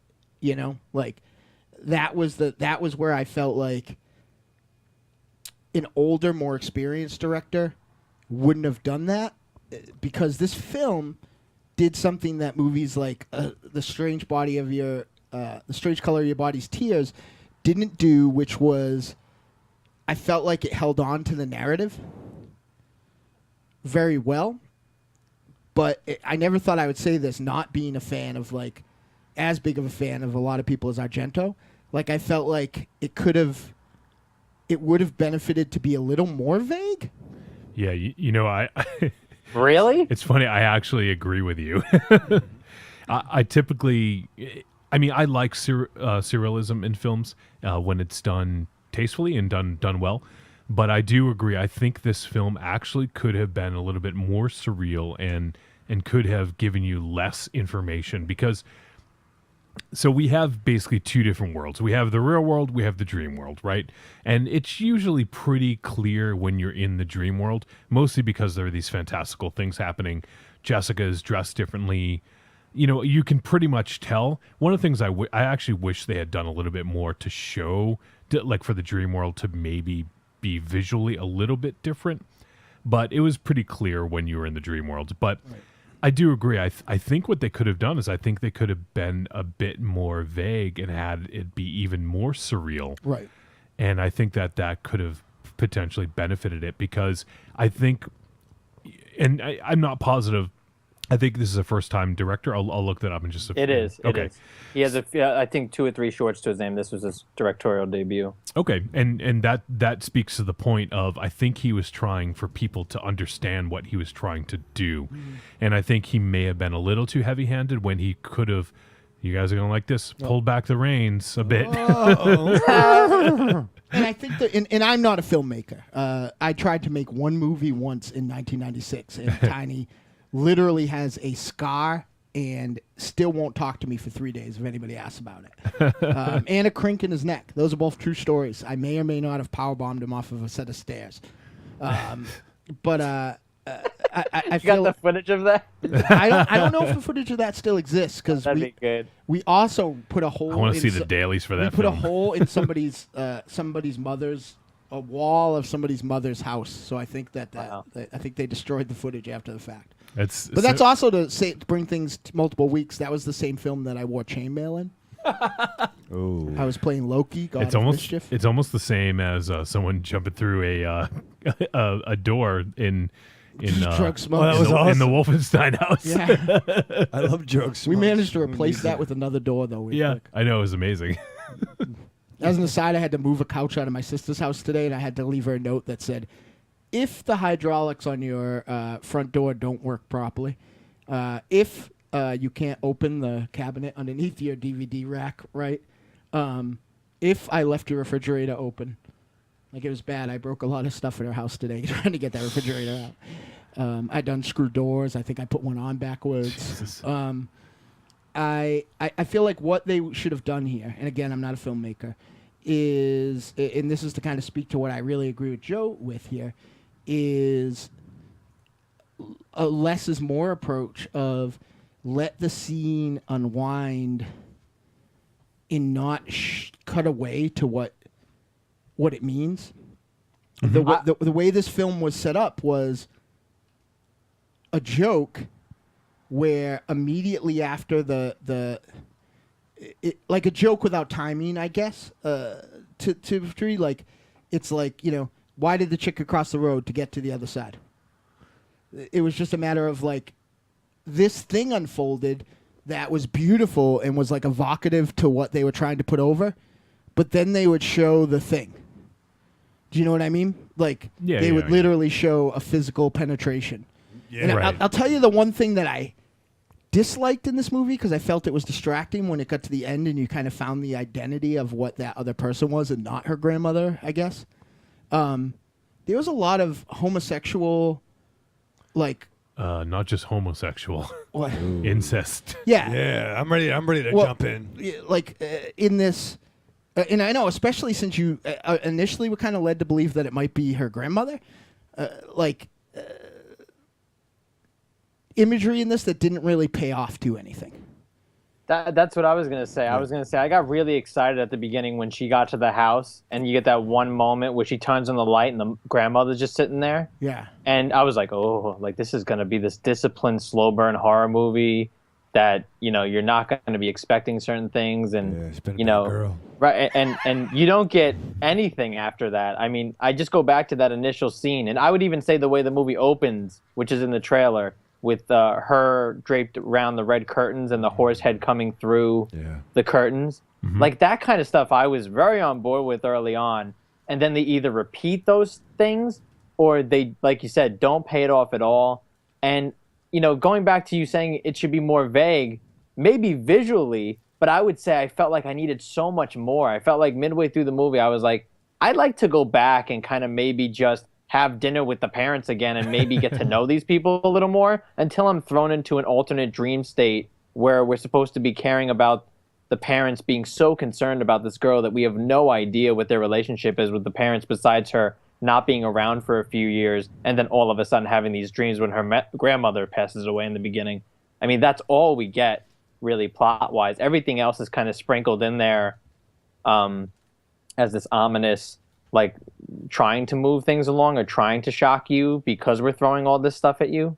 Right. And, it just overall completely doesn't work.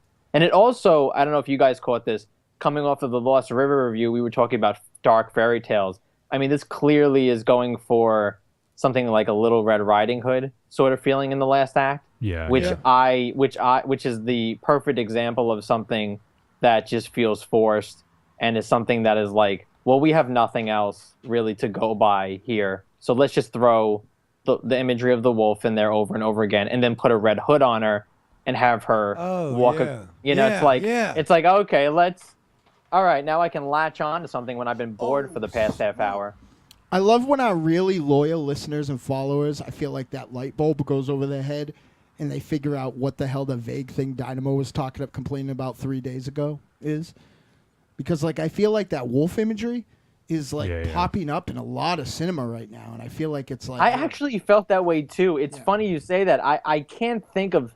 I mean, you probably can think of examples, but I saw the wolf imagery and I was like, this just feels so lazy. I feel like I've seen this a million times. Well, we watched two by the same distribution company. Yeah. Dur Samurai. Yeah.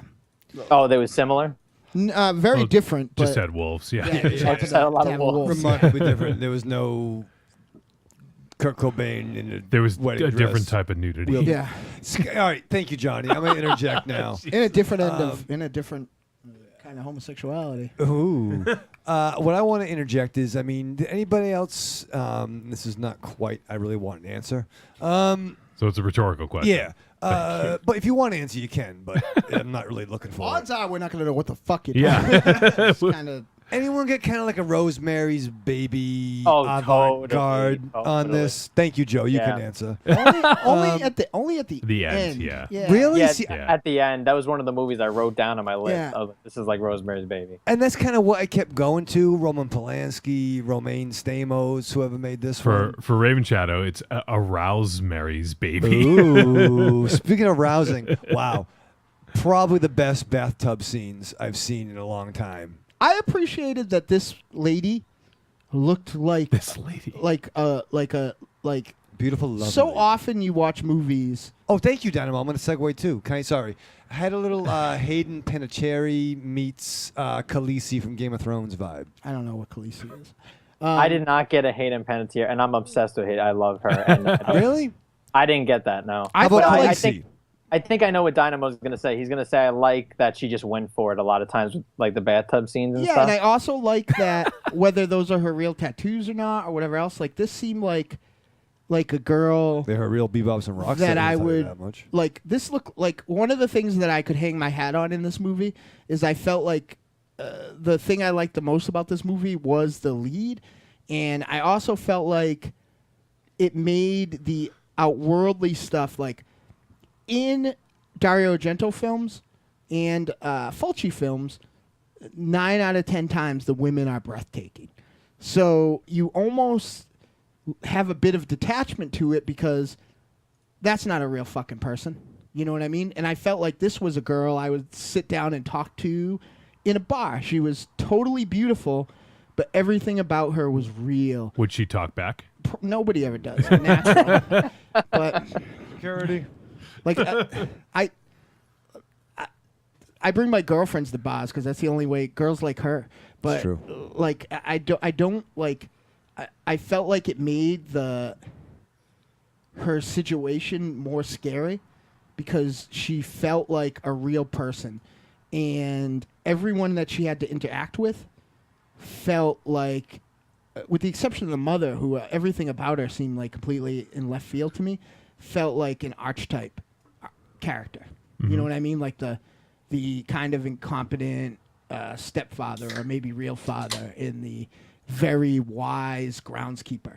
Like it felt like this real live honest to goodness person had walked into a Lucio Fulci film and was kind of fighting for her sanity in the middle of it. Yeah. I don't know if that was intentional, but that was the part of the narrative, both visually and otherwise, that really worked for me and kept me going, and it, kept me engaged because I really liked her. Like the scene, for instance, another scene where I felt like she really went for it was when the mother was trying to give her the pills. The pill, Yeah. Like I just felt like I can't recall her name, but I just felt like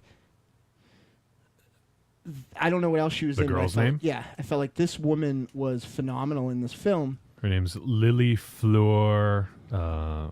I don't know. I'll pull it up in a sec. But her name was Jessica in the film. And I agree totally, Dynamo. Like it's like she left for a while, but now she's coming home. Right, and I also feel like she was also kind of. She's this not might an be the wrong idiot. terminology. She was almost method acting in a place where everyone else was like kind of overacting. So. Yeah. It took the edge off in a bad way and a good way sometimes in the transitions from the dream type worlds, because the mother was so fucking completely over the top about everything. Yeah, for sure. And I'm not sure. I'm not a dream fucking guy. You know what I mean? I'm not sure what. You sure? Oh, ain't? that's where your wife says.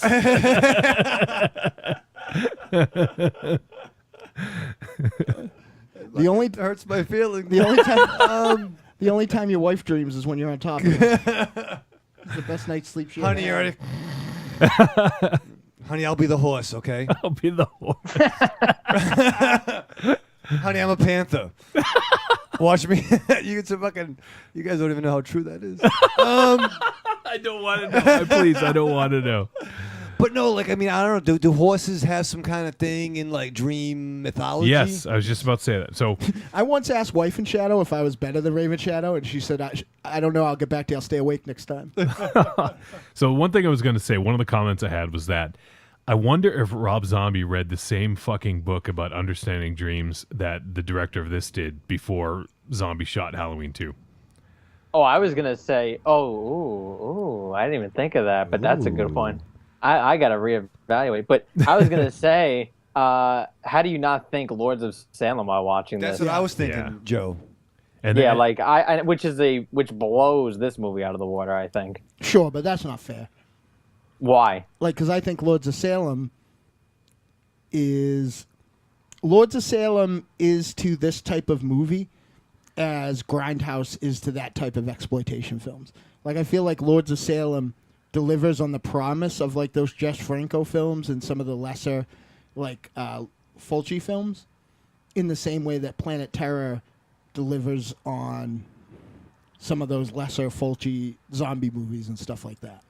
I feel like you can compare them just because they both are my kind of movies. Like, I walked into this thinking, and even the first, your alley theory. right? Like, I was like, this could be something great, and when it wasn't, I started making a list of everything that was great. You know, so it's like it really. And I was even gonna bring up, I mean, not that this is done well in a lot of the Nightmare on Elm Street stuff, but a lot of the stuff that they're talking about, I just couldn't help but think of a ton of the Elm Street movies have explored and have just been better at some of the themes of the dream stuff in this. And I don't know what it was. Maybe because once you don't like a movie so much, you just start lashing out at characters that don't need to be lashed out at. But like the groundskeeper drove me nuts for some reason. And another character that I just kept laughing at was well, it wasn't even a character. It was that narration. I guess the author of the book she was reading, who would just. I thought that was a professor.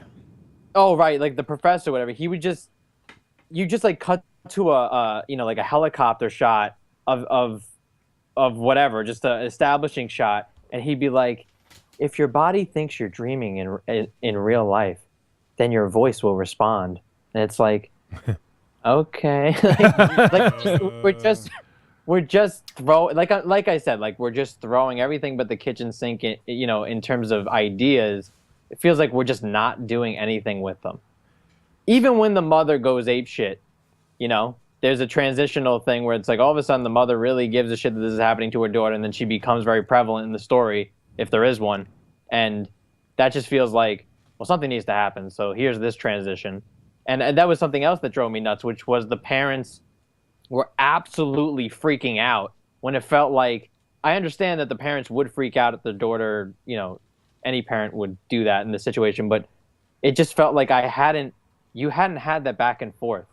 Like, she would wake up from a dream and they would see her and they'd be like, oh, you were dreaming, okay. And then you were right back in the dream. Well, it seemed like the mother hated her too, which which again is like, I like that kind of stuff. Like something that a movie that recently came out that explores that really well is Stoker. A wonderfully which Dynamo won't watch. Why? I don't know. We were gonna review for the show. He's like, I'm not watching this. Can we watch? I will watch Stoker instead of what you want to watch. Nope. Too late. I don't understand why you wouldn't, because Stoker is like the more disciplined, better written, better cast, better shot movie that you should be watching. It's a movie about growing up. It's a movie about a husband, a wife. I'm sorry, a mother and a daughter and their trials and tribulations, and the build up to the mother ultimately disliking the daughter is eons, if not universes, galaxies better than what's going on here, which just seems like it turns on a dime. She didn't really like her daughter for whatever reason. We don't know. We don't care. And we're just going to go with this because we're weird and trippy. Well, I'm going to put my dick hat on right now because nothing pisses me. Like, people do this to me sometime, and nothing pisses me off more than... Don't piss me off. Than, like, armchair booking, I guess we'll call it. But I'm going to disagree with you because I think this was not poorly written. I think it was maybe not, to use your terminology, I'll say poorly executed. Because I think there is a good story here. I think Where is it, though? Interesting. Where the hell is the story? Under about 180 cuts a minute, I think.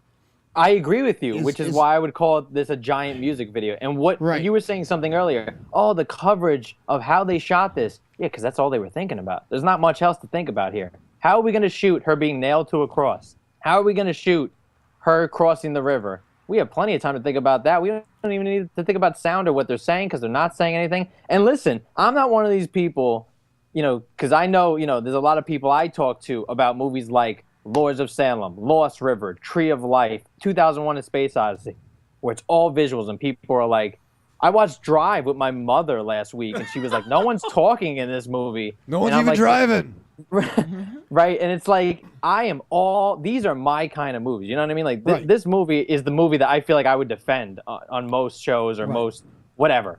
And honestly, I really was struggling to find, even visually, connecting the dots with a story that I would be interested in visually.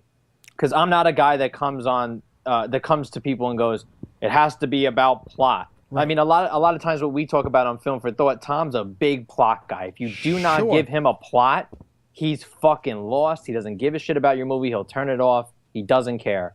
Hashtag Mad Max. Right. And, I think that I'm a person that thinks the opposite. I'm the person that think, there are great driven plot movies. There are also movies, the movies I kind of just listed, that push the boundaries, that make you think beyond the conventional filmmaking techniques and make you think, maybe something more is happening here. This movie, I absolutely am struggling, trying to figure out where's the connection with all of this. Even if there are good ideas, where is the connection? Well, I wonder if there was a mandate of time. Right? Like, I mean, when you bring up the budget, this thing had to be shot pretty quickly for that kind of money. Yeah. If that is true, you're definitely right. It needs to. So one point I wanted to get to earlier when Ravenshadow asked is, so horses typically symbolize both mothers and death and a way to cross over to the afterlife. Okay. So having said that, it makes a lot of sense as to using that as a symbolic figure in this movie. Hooves would have thought. The other thing I was going to point out, and I think it was very astute on your part, Joe, was I actually was thinking, I'm like, this is like a fucking art house Nightmare on Elm Street at one point in time. Yeah. Because, they went into the dream world several different times, and, you sort of get more of the story in the dream world. I just watched New Nightmare again, actually, the day before I watched this. Yeah. And, I felt like that's because it was the most meta one. That's the one that's most... like this. Yeah, well, that's the one that's most... like Wes Craven and Robin Englund specifically played the character that the narration is in this film. Like, they kind of, were the ones that were like, well, when you're dreaming and... Right. I understand what you're saying. Yeah. So where this was just a disembodied voice. Yeah. And I mean, you bring up Halloween too, Rob, which I love. So I want to specify the director's cut. Yeah, that's a weird thing, huh? Like the difference in those films. I don't think I've ever even had that conversation with Wolfie.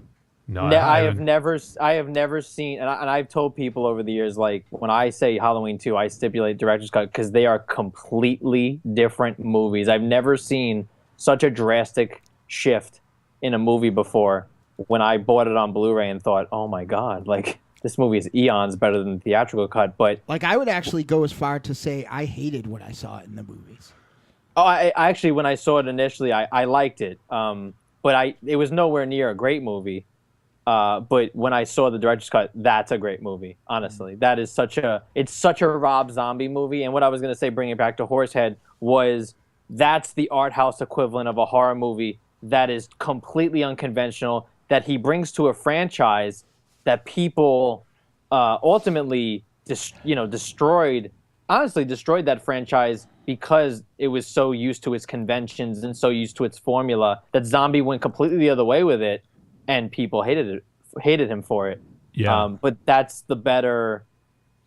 Those are better ideas. Those are better. It's more interesting to take the Michael Myers character and put it next to a horse, and what does that mean? And let's think about this a little bit. And also, there's mythology within Michael Myers, so it's a little different in that movie. He also, it's almost like he took something that they were expecting to be just like a conventional slasher movie, and almost made it more of certainly not a giallo, but almost like made more of an Italian horror movie. Like almost made like one of the better Argento movies where there was like, like it was saying something beyond what was going on, which I think so. Like when I talk about the Halloween movies, I mean what I always say about with his movies, the Halloween film specifically, I always say Halloween remake is probably my favorite Michael Myers movie, but the Halloween 2 movie is probably my favorite Rob Zombie Michael Myers movie because he's just all over that movie. Do you real quick? I've been meaning to ask you this. Do you feel now the director's cut of the original? Do you feel? I feel that the Michael Myers escape scene in the director's cut almost ruined the whole thing for me. Not because of what the subject matter was, but just because I felt like it was so. It belonged in House of a Thousand Corpses almost. Like it so totally didn't fit. You're specifically referring to the rape scene. Right. I love that when I saw it because I felt that was not the he was with the chain sequence, which was a reshoot, I think, from the studio specifically requested that. When you look at that scene in the theatrical cut, I didn't mind at the time. It's only when I saw the director's cut and I saw the rape scene that I was like, I like this more because I feels, when you're writing a movie and it's like, okay, he has to escape out of the insane asylum. How is that going to happen? Right. When you look at the rape scene, it's something that you could see happening versus the chain scene feels like, oh, the big monster, scary, insane patient snapped out of his chains and then killed everybody. You know what I mean? Right. Where the rape scene feels like, well, they left the door open and he's a big guy and these two assholes were fucking around and he killed him and he left. I feel from that point of view it works, but and you ready? I'm gonna explain what I didn't like, what I liked about the original cut better, and bring it back to Horsehead at the same time because that's how fucking good I am. There you go. I feel like what a lot of horror movies don't do, and we just reviewed on me and Bill by Curious Force just reviewed Just Before Dawn on his show Outside the Cinema. And what that movie did phenomenally is make a pecking order, and before there was like a lot of contact with your main characters, it showed you what your monster was capable of. And I felt like that scene in the reshoot showed you before he got out, and maybe it was a bit, even before he ran into the guy in the truck stop, in the truck wash bathroom, it showed you that this was a behemoth that could take on 3 asylum guards. So what was 97-pound Laurie Strode going to do? And I feel like I get what you're saying, but I think the main thing that trips me out personally is there's a guy in chains in a cube surrounded by 4 people with guns. I think that to me. Sure, I wish he got shot. You know what once. I mean? Yeah, I do. Which wish he does. He does almost get shot once, but he puts someone in front of him. Now, which where I like. Horsehead doesn't work as a horror film, and I have a lot of good things to say about how it looked. I never like movies that are contemporary. Generally, don't like movies that are contemporarily edited like this. Like if you look at movies like The Raid, which have a lot of cuts in some of the fight scenes, like you don't notice that there are cuts in some of the fight scenes. And that's how I prefer it, like, because that's part of the magic trick. Where this film didn't work the most for me is I was rooting for the protagonist. I was invested in the villain visually, but I don't want more about the family. I wanted to know a little bit more about the threat, whether they were fabricated by her or she was channeling something that was going on. I wanted to know. I didn't want mythology. I didn't need anything like that. We definitely covered that, and it follows. But I didn't know why I should be scared, other than that it looked kind of scary, and that is something that House of a Thousand Corpses. That the Lords of Salem did very, very well, but not. I don't think from a scary point of view. I think it worked from a referential point of view. I think what made these films scary in the 70s was that they were so weird. I don't think just leaning on that works anymore. I think we need a little more than that. I would agree with you. Yeah. And overall. I would have fucking never slept again if I was in my fucking boxer shorts at 12 years old on my couch at my house in Worcester, Massachusetts, and that fucking Horsehead guy came stumbling through the scene. Like, that would have bothered me forever. But in 2015, there has to be a middle ground for me of, like, I don't need to know, like, that the Horsehead's parents, like, sexually assaulted it or anything else, or why it's the Horsehead monster. But I don't need to know that either. yeah, I just need to know, like, if you could tell me that the Horsehead busts through fucking walls, or the Horsehead, like, can snap people's necks, or the Horsehead is a demon that if it touches you, it takes your soul. Like, that's enough for me. So when it came with the confrontation of the Horsehead, all it looked like was a video game cutscene for me. Or a music video. Well, I wish there were music videos that look like this. I've been wanting someone to make. I agree. That era has gone. It's long gone, and it's a shame. Right. If you would have cut this into a 4-minute music video with a heavy metal song playing, it'd be great. I would have. You're gonna call me an asshole, and maybe you'll say I'm pandering, but anyone who knows me knows that I'm incapable. I think this would have been one of my favorite movies of this kind of Fulci, Argento throwbacks with 20 minutes less. Like, if this was like I don't know what you call in between a short in a motion picture, I would have fucking loved this, because you could have cut out some of the redundant imagery. You could have cut out some of the beating you over the head. I would have made, like, again, I hate saying it, but I would have made one major writing tweak. I would have made the mother in real life compassionate and loving, so there was a revelation and a something in the dream world. But, like, there was so much that I liked about this, it made me really disappointed and confused all the things that didn't work for me. Well, are you talking about just visually or overall? The things you liked about it? I would say execution-wise. Visually, I loved some stuff. I liked a lot of it visually. And I was really... And not just because she was naked, but believe me, you folks, she was beautiful. Yeah, gorgeous nerd. Yeah, and...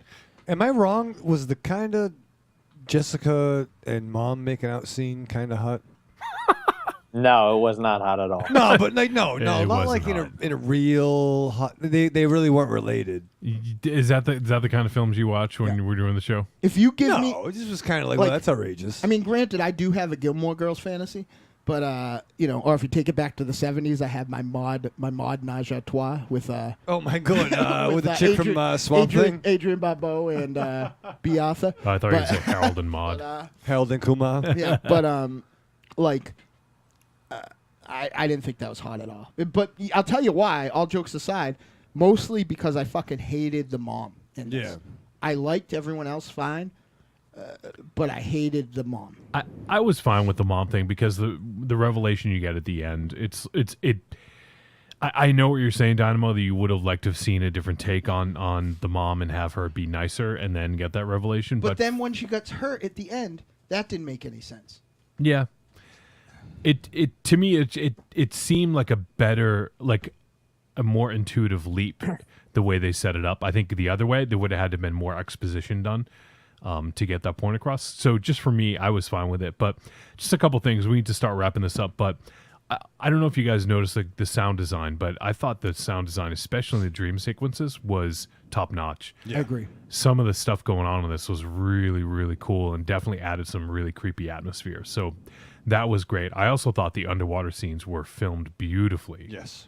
Which, we've seen and I don't necessarily want to compare it to Lost River because that was one that we saw fairly recently, but I actually thought the lighting in the underwater scenes in this were done really well. I agree. No fish tanks. No fish tanks. So Big disappointment. I still hate that fucking fish tank. and the scene where Jessica's heading towards the church, where the wolf and the Horsehead clash, I thought was breathtaking. Like, Yeah, that was real. I agree with that. Yeah. Yeah, that scene alone was just amazing, and like I think some of the scenes with I think they got some really good reactions from the wolf, even though, you know, I don't want to spoil it, I guess, so I'll hold off on saying. But when they do clash, what happens there seemed like it was a little forced because they didn't get the right footage that they needed, you know. But that wolf was a good actor. It was, yeah. But I don't know. I thought that scene was gorgeous, and the way it was lit and heading to that most church. of this was gorgeous. Oh, for sure. But that one, I guess that one stuck out to me a little bit, and that's sort of when I got the Hammer feel, was that church and the way it looked and the way it was filmed. And that. Go ahead, Joe. I was gonna say that's what kills me. I hate, movies like this. It even brings it down more because it's like the cinematography is doing you a gigantic favor here, and visually this thing is killing. And that's what kills you, is that they came to play. Cinematographer came to play in this, and when it doesn't back you up, it just kills you. Like you talk about that sequence, her in the boat with the light, with the Red Riding Hood on, and the Horsehead over the moon, over the bridge. This is like old 50s horror movie cinema House of Wax shit. You know what I mean? Yeah. Like, this is stuff that I'm very into, but it means nothing, that scene. Nothing to me. I'm waiting for it to be over. I'm checking my watch during that scene. It's like that kills me. And, talking about something like Lords of Salem has equally great, just as good of visually. Like I always talk about that chandelier sequence being the most triumphant part of that whole movie. And it means, I think, a lot at that point. And you're on board, and I want to see what happens next. And it is weird. That sequence in Lords of Salem is the mother of weird. It's a shame because there's a lot of. I was even going to bring up the church at the end. Towards the end, they're in the church. It kind of transitions from being in a room to being in a church, very Nightmare on Elm Street-esque. There was the stairs with the roses that the mother was on with her, and there's a lot of great locations here, a lot of great shots, and I mean it sounds shallow. It is shallow. I mean, that's all we're talking about. Phantasm, yeah. I could see where you're coming from with that. Boy. Yeah. The last thing I want to bring up is I thought the Horsehead actually looked pretty awesome. Like I was gonna say he looked awesome. Yeah. I was really surprised how good that looked, because I thought. You look at the posters, the movie's title, you're worried that this is going to be very goofy. Yeah. And I was very much sold very quickly on that visual. Yeah, because they could have gotten one of those cheap horse masks that people wear and just called it a day. I'm not even fucking kidding. Like, when I say, like, if I'm flipping through stations in 1987 and that thing fucking walks on my TV, like, I'm not here to do the show because I still wouldn't. You have a fear of horses and not sharks if that happens, right? Right. So, but it really would have behooved them to have, like, just make that part of the mythology matter a little more. Yeah. I don't necessarily disagree with you. I also really liked this is something I didn't put in my notes, but I also really liked when Jessica fell asleep.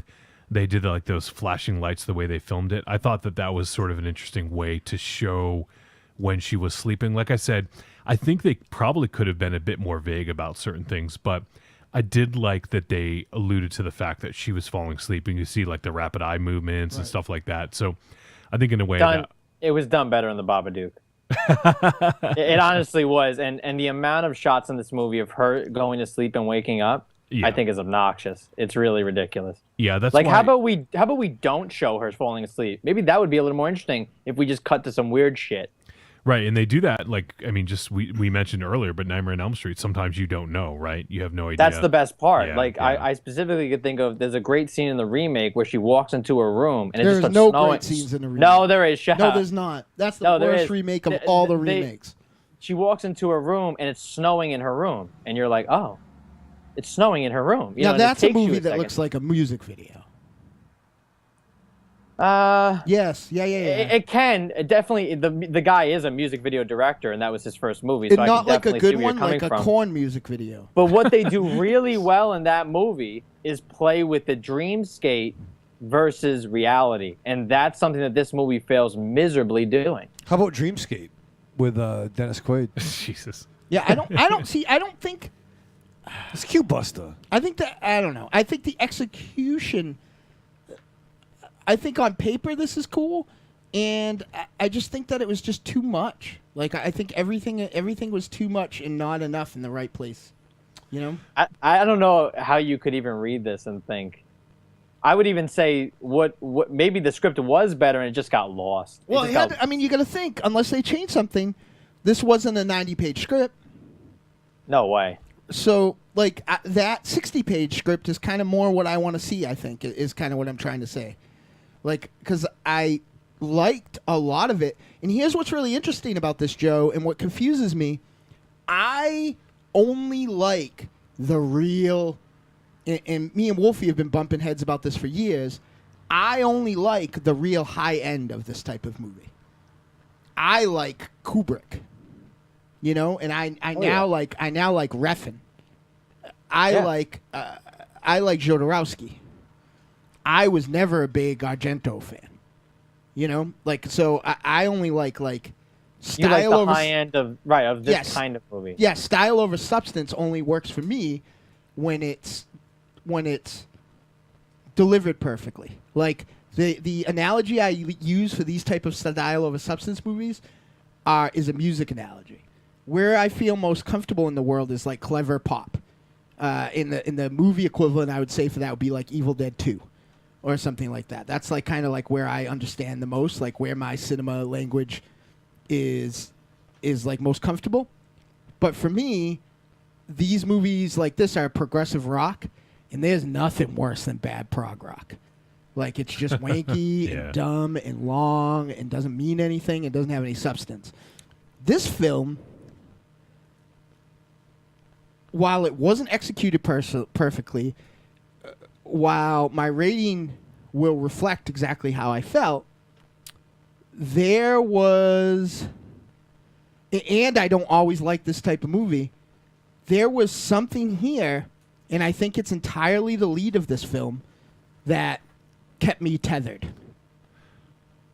Yeah, I just don't see your love for the. I just don't see the love for the lead that you have. I just don't see it. Well, so before we go to the verdict, let me Can we do it before? I would love it if we fucking wrapped up the verdict before Ravenshadow came back. I would love it. Well, I just want to read, because I think I was looking at a review as we were talking about this, and this is from birthmoviesdeath.com. From the author of this review is Britt Hayes. And I just wanted to read this because I think it nicely encapsulates sort of all of what we're saying in one voice. It says, the concept of lucid dreaming is inherently abstract, but Basset plays his film entirely too literal. Between the dubstep-flavored score and the needless exposition between dream sequences, not to mention the exposition within the dreams themselves, Horsehead is a blunt force exercise. Dreams are open to interpretation, as is so much of the cinematic experience. Part of the joy of film is that subjectivity that allows for the individual viewing experience. Your mileage may vary. Thematically speaking, Basset explores concepts of guilt, shame, grief, hereditary mental illness, religious mania, and just barely grazes the surface of how madness and insanity are dependent on personal perspective. But rather than allow his audience to glean these concepts and come to these conclusions by creating a truly unique and highly abstract sensory experience that mirrors a dreamlike state, Basset creates a more traditional and frustratingly literal narrative. It's like watching a really slick gothic music video that's literally interpreting the lyrics for you. Really well. Oh, I'm sorry. You're done. Yeah. Go ahead. Really well said. The movie's an oxymoron. And you can't even make like what he's saying about the lucid dreams in the first few sentences perfect. It's like it's so lucid dreams. Definition is they're abstract. You really can't understand them. Blah blah blah. So what he tries to do here is take something that is abstract and can't be explained and tries to explain a little bit of it, but it feels dull. So I you think really the term lucid dreams is an oxymoron. right, which is what this movie. I mean, the movie opens on a book that she's reading and has narration from that book throughout the entire film. And then the parents and the caretaker are all sitting there, dreams, bad dreams, here's some pills, more dreams, lucid dreams, you know? It's like you can't really make this like so bluntly a good movie. It just can't happen. Yeah, it's funny that that's sort of like, and it takes ideas that we all talked about. Like Joe, you mentioned the music video, and that's why I thought that those two paragraphs are really interesting. So yeah. Why don't we just go to the verdict? I think we're about done. I don't think we need to do a spoiler for this, so let's go and do the verdict. Trick or treat, baby. I wonder if people would say you're a trick or a treat. Trick or treat, motherfucker. All right, verdict time. This is when we tell you whether this flick was a trick or a treat, and any final thoughts we may have. Dynamo. Thing I like the most about doing this show, and the thing I like the most about having, and I love all of our guests, don't get me wrong, but where I connect the most with Joe and with our buddy Al Goro, is I came in here I don't want to say not 100% sure of what I felt of this movie, but not 100% why. And being able to talk and listen to other people talk really fleshed out what I think about it. Not in an influence like someone changed my mind. Sure. In a like a way to articulate what I didn't like about it. I said I was struggling for my end review while we were doing this whole review, and I realized I said it to Joe. I want to see the 60-page version of this, where the film is padded out to 70 or 80 minutes with more deliberate pacing. I'm just not a fan of style over substance. But, and I'm not being diplomatic here, I think that there is a lot of good here. And where a film like The Strange Body of Your Color's Tears left me just as interested by the time its running time hit, the good parts of this kept me engaged. I think the lead, I think the overall story was interesting, but they, like we've all kind of said, they beat it. This movie could have been an interesting hybrid of a cool pop movie and an Argento / I like to call all those people the children of Kubrick, because I think that he's the pinnacle of this type of filmmaking. But there's a cool, spooky little movie in here that could have been fun too, and I feel like it was just kind of stuck in the middle, and it was over edited and overshot. I'm gonna say it's a trick, but I'm also gonna say that I reserve the right to go back to this, because there was something in here that I liked that I can't quite quantify, or that kept me interested that I can't quite quantify. I would also add to that the pinnacle of this kind of filmmaking, definitely share the sentiment with Kubrick. I would also say Terrence Malick.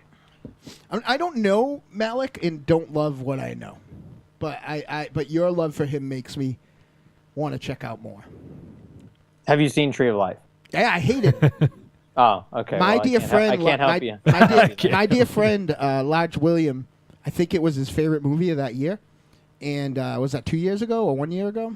4 years ago. No, sir. Tree of Life? Yeah. 2011. You're fucking me in the ass. No way. Number one on my top 10. Did we start this show in 2011? Like, how long have we been doing this 2012. for? Holy shit. Oh, so that's right. So, yeah, their top 10s of 2011 would have been when we were starting. Because I remember that film being like a buzz in our podcast community when we started doing our show. And I don't like it. But as far as just this flick goes, I feel like I don't I don't understand what I liked about it, but I do understand what I disliked about it. In their things their preconceived dispositions that I have. You know what I mean? Like I don't like this. I don't like Dario Argento. Trick or generally. treat. So I'm gonna say, who's that? Is that you? Yeah. This is good. Come on. Whatever. Trick or treat. Yeah. Pee on your girlfriend. Trick. Thank you. I think you're just getting caught up in the beauty of this main character. No, I don't like blondes, so it wasn't that I was into her. And she had long hair. He likes Yeah, I little, don't- I like little boy short hair. haircuts. Oh, okay. All I right, don't like little boy haircuts. Ravenshadow, go. Yeah, you know, it was not the movie for me. It might be the movie for you. I really thought you guys were going to praise the hell out of it. I kept waiting for something really sleazy to happen. You know, I don't know. You mean more than the mother and daughter making out? And that was okay. It could have got, that needed a little more for me to get amped up. But Trick. All right, Joe. It's boring, ill-informed, and very hit or miss. And I would say the movie's one giant cinematography reel/music video and really nothing else. I would say go see the following movie. Since I did make a list, I'll read it. Definitely watch these movies over this movie. Inception, Insidious, The Lords of Salem, A Nightmare on Elm Street, the remake specifically. Rosemary's Baby, and The Uninvited, and why not throw The Shining in there as well? 2 movies Dynamo hates. Trick. Oh, I fucking hate The Shining. He's all right. Let's not get into that. We're gonna finish this review. Is he serious or no? No, Yes, he's yeah, dead dead serious. serious. Well, he's an idiot. So. We both called him an idiot at the same time. Do you like Lords of Salem? Yeah. Okay, that It's makes sense. probably In my what second universe? Probably my second favorite zombie film. Yeah, it's up there. All right. So for me, I actually didn't think I would be the only dissenting voice in this. I'm gonna say this is a treat because What a joke. Are you kidding me? this film is beautifully shot. It was gorgeous. It was pretty. well lit. It's very reminiscent of Argento, Bava, Fulci, and also I loved that I had sort of a Hammer throwback in parts of it, especially when they're near the church. And I don't know, something about this, despite my critique of what I mentioned earlier about how I think this could have been even more vague, and I think they could have done. I think they could have had longer dream sequences. I don't think they needed to cut into the real world as much as they did. So I think that, for a first-time director, this is incredibly impressive, especially if it is the budget that I read. If it is $200K, this is a massively impressive effort for his first time out. And hopefully in the future he can learn some of the, not necessarily mistakes, but some of the things that he could improve on the next film, because I really do think this is a really impressive first showing. And there's so many memorable things about this that I'm going to remember. Even though it was pretty fucking weird and disgusting, when Jessica kissed her mom in the dream, that was pretty fucking weird, right? And the Horsehead scenes were fucking great, and that showdown between the Horsehead and the wolf was fucking awesome. So there's so many really positive things in this film for me, and the way it looked, the way it was shot, all that stuff really adds up. And I think the things that I think they could have improved don't hold this back enough for me. So this is definitely a treat for me. And I just want to go ahead and give the info, actually, because I've neglected to mention earlier. But this film is going to be available on June 23rd of this year. So June 23rd, 2015. It's going to be available on Blu-ray. You can get it on Amazon. It's going to be available on DVD. And we will post links up on the show. So when this episode goes live on Friday for the podcast, we'll post links. If you're interested in purchasing it, you can pre-order it right now, and it'll be available. The Blu-ray is $29.99, the DVD $24.99, and it's got some bonus features. It says it's got the inside Horsehead making of, 4 short films, and a trailer. And dare I say, this is probably one of the coolest trailers I've seen all year. And And obviously, Joe, you had really dug the trailer when you saw it because it made you interested, but it didn't have the payoff for you. But I think the trailer to this film is incredible. So there you have it. There's our coverage of Horsehead. I have a quick question for you, Wolfie. Yeah. Do you think I think this is an interesting illustration of our really base opposite love of certain kind of films? Do you think a lot of your love for this came from your predisposed dispositions in the same way that what I didn't like of it? Like, I think that this played on a lot of the stuff that I don't like. Well, I don't know. Like, I have to admit, I actually tried to I watched this last night. I was super fucking exhausted. And I got about a half hour in. I was like, I got to stop because I just can't. Like, I'm not going to make it through. And I want to be able to comprehend everything. Right. So the first half hour, I was actually a little bit bored. And then I came back today and watched it when I was a lot more with it and really enjoyed it. I was visually arrested by the film, I guess you could say. So maybe I overlooked a lot of the other things because of how it looked and how gorgeous it was, and some of the visuals I thought were great. And even though I there is some missteps with the narrative and the storytelling, I still think that this was a big win. So I guess in a way, maybe the things that you didn't like about it didn't bother me as much. Mm-hmm. I wouldn't say there were things that I liked necessarily, but I think that it just didn't bother me as much. So did you watch this in 2 sittings? I did watch it in 2 sittings. Oh, that's why. There you go. Dynamo's analogy is perfect. The 60-minute version. You watched the 60-minute version of it. That's why you liked it. You watched it in 2 sittings. That'll do gangbusters for this movie. Was it 45 minutes in? I'm gonna leave for a day and then come back to. Oh, that was great. I only had to watch it in 45-minute doses. I wonder if our Artsploitation is gonna put that in the box. Trick or Treat Radio. Watch this in 2 sittings. Yeah, Joe might have broke our relationship. Actually, one thing. Speaking of Joe, our good buddy JT, last time we did an Artsploitation flick, he asked if we could add to the next time we do one our quote for the box. Ooh. So if Trick or Treat Radio were to get a quote on the box of the DVD or Blu-ray of Horsehead, what would that be? So I know it's on the spot, but Ravenshadow, do you have something you can spitball real quick? Yeah, amazing tub scene. Girl on mom kissing.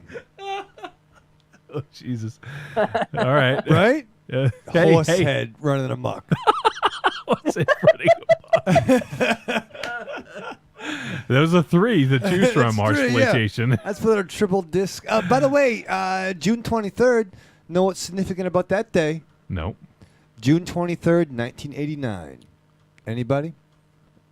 What film opened June 23rd, 1989? I am so hot right now that I'm about to fucking pull my own skin off. If you had given us fucking trivia, Tim Burton's Batman. With Bobbery.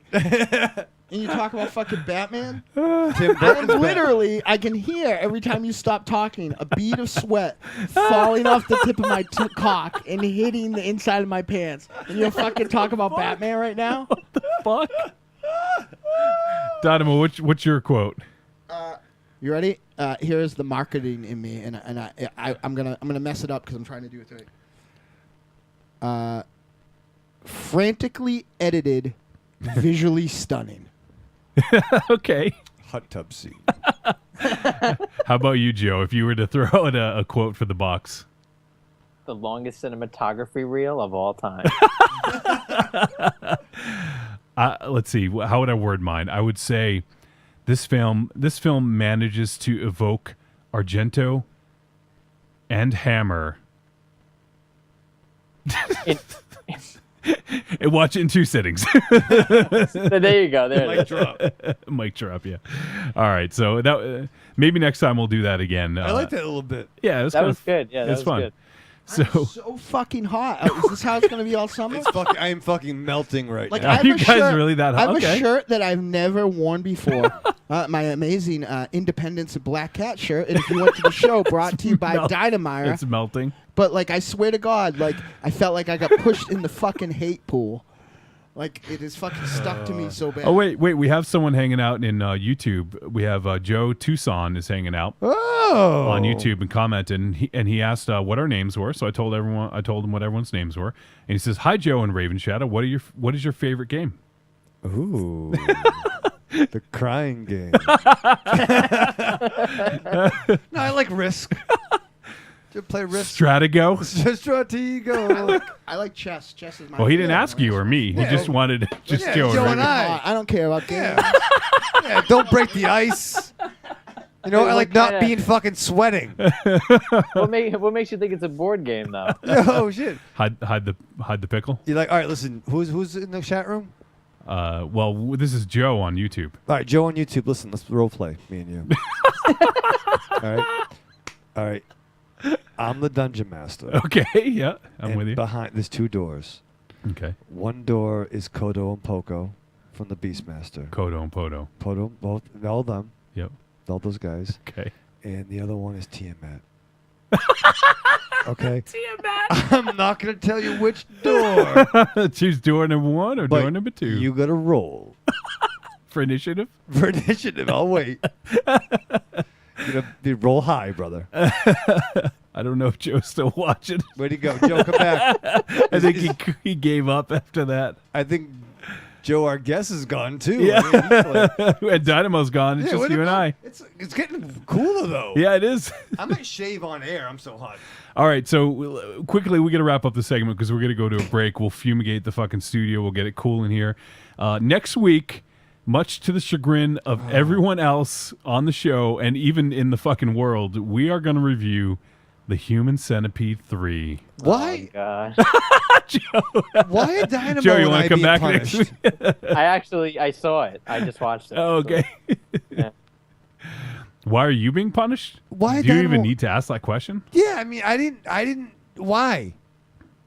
How do you know? I mean, maybe it's great. Maybe it's amazing. Yeah, maybe this is a fucking feel good fucking flick of the year. Really? Is Wife and Shadow going to watch Yeah, it with this you? would be great. Get the kids. Yeah, kids, what happens? Some fucking, you gonna clean your room now? I don't fucking learn. You go to college. We're going to make you watch Human Centipede 3. Otherwise, you want to get a fucking neck tattoo. You get to be a fucking centipede. How's that? I love Joe, but I'm not putting those fucking headphones back on. Somebody's gonna have to tell me what he says. All right. Well, So hot. Thank God I invented the headband style and not fucking had my hat on like normal because All I'd right. be so hot. well, we're gonna go to commercial. So Should put the rock mask on. Gee, I know that's what I fucking feel like. Oh, well, not that that's me. the Marz. No, the Marz. Where's the Marz? All right. So next week we're gonna review Human Centipede 3. Oh, it sucks. Dynamo is super excited I'm not about watching this. it. I got some Myra questions. Do you want to do a double feature of that other film too? What other film? The one that's on that, Might have to cleanse the palate. or is that too much? If you come over on Saturday, I'll watch it with you. What? Human Centipede 3. Centipede. No, I'm not. I'll film the head. All right. We need a break. If I put my fucking mouth on your ass, I could probably blow and smoke would come out. You fucking filthy bastard. Your inside of your lungs probably looks like the fucking weird dust that was underneath my couch that I moved today. That hasn't moved in 10 years. Well, that's fair. All right. Time for a commercial break. We'll be right back in just a few minutes. I love Tree of Life. Terrence Malick. I mean, how could you go wrong? It's vanity shots. Knocked Up. One of the best comedies of all time. Nothing funny about that movie. Well, Joe, I love the remake of The Ring. That's a joke. Jaws 2, I mean, was just so much fun. Who'd put that in their top 10? And, I mean, come on. Silent Hill, great video game adaptation. Worst movie ever. FilmForThoughtPodcast.com.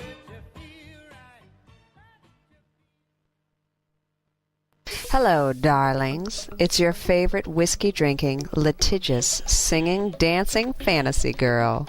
Want to reach out to me and the world's greatest monster-hunting multimedia organization, The Deadites?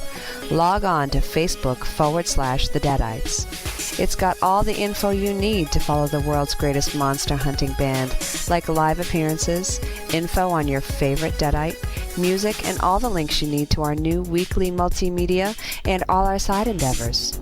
Too many letters on Facebook? That's okay, sugar. Just follow us on Instagram and Twitter @The Deadites. Hope to see you soon, and we'll leave the lights off.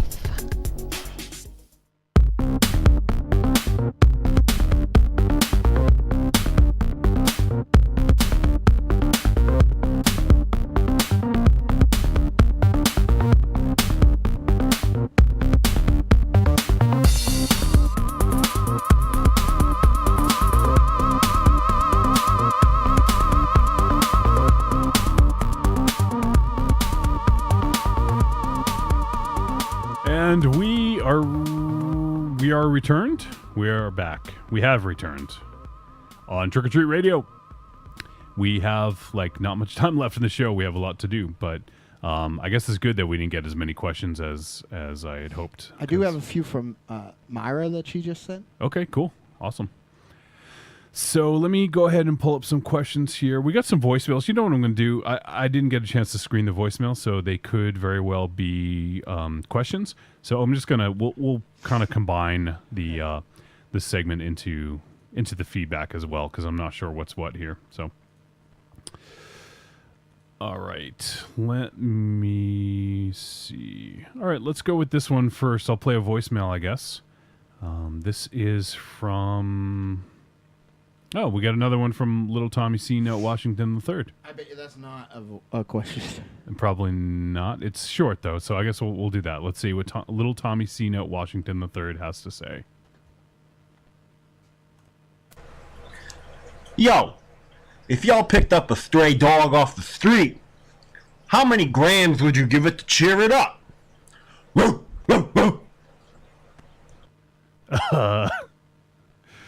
Dynamo? Way to kick it off there, Johnny. Really killing it. Like golden grams? How many grams? Yeah, golden grams, sure. How many would you give it?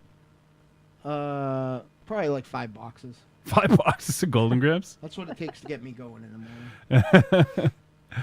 I don't know. It's a really good question, Little Tommy C. Note Washington III. I'm going to say one gram of the good stuff. How about that? Ravenshadow missed the question. He'd be good for this one. Oh, he killed this one. And, yeah. You missed it, Ravenshadow. Sorry. Come on. No, We're gonna play that again for Ravenshadow. All right. I mean, we really need to. All right. Jesus Christ. Next time, Ravenshadow, smoke quicker. All right. I'm trying. All right, 6 inches. Since this is only 12 seconds, I'll play it again. All right. Yo, if y'all picked up a stray dog off the street, how many grams would you give it to cheer it up? Lord, Tommy C. Note Washington again? Yeah. So how many grams? I'm not going to give a dog gram. That's fucking endangerment. Endangerment? Yeah. Is that a real thing? Yeah, no, you give him a rawhide, man. What the fuck? Rawhide? I'm not going to give, gram of Coke? Well, whatever. You interpret it however you want. All right, well, I interpreted Coke. Okay, so how many grams? I'm not going to give it. It's fucking expensive. All right. What? I'm sorry. I'm a fucking bad guy for not giving a dog Coke. You are. You're a bad guy. Give him love. Joe, do you have an answer to that question? Give 4 grams of love. After extensive thought, Thank you, I would go with 1.5 grams of whatever he's selling. You know, all right. Whatever Ravenshadow's selling. What you need, 1.5 of that. You know? All right. Hey, at least Joe has an answer. I had an answer. I'm not going to fucking Michael Vick. Michael Vick. Want to hurt the dog? I'm going to give my dog. Yeah, no. All right. Well, I've been chatting. This is through the Trick or Treat Radio, not the Fib, but the Trick or Treat Radio fan page, I guess is what they call them. I don't even know what the fuck they call them.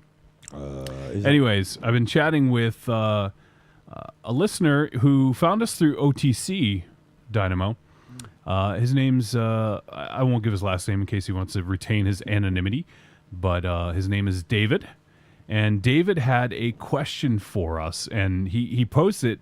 This is sort of what inspired us to do the Ask the Deadites this week because of his question. I thought it was a really good question, so I wanted to expand it out and ask for some other questions. But so here it is. This Dynamo, give this one some good thought. I am hot. It's cooling down in here. You don't feel it? No. All right.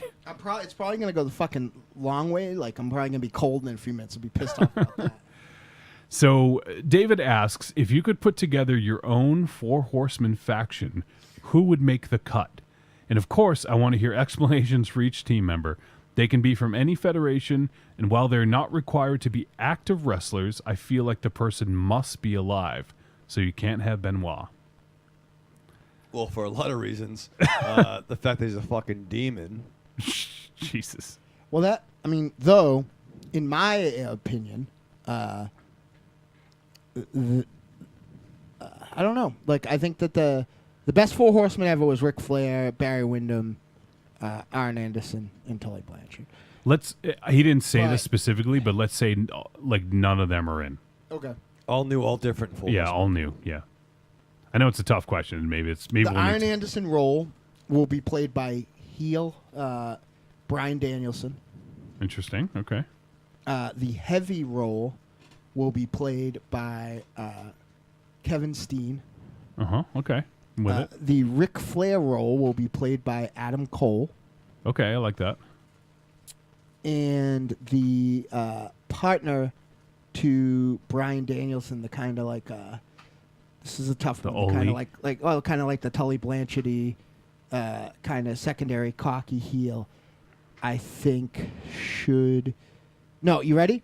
I would say to make like the double like hitman like thing would be Nigel McGuinness. Okay. It's a really good question, and this is off the top of my head. I'm probably gonna, I'm probably gonna think of it later and be like, oh, I should have included this person. But I think for me, I'm gonna go. Who's your Arn? Was it you say Danielson? Yep.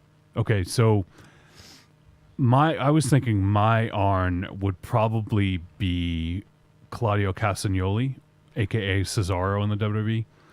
I think. Oh shit, that's a good one. I think just because that dude can do almost anything, and he can, he can hang with the small guys, he can hang with the big guys. So I think he would be my pick.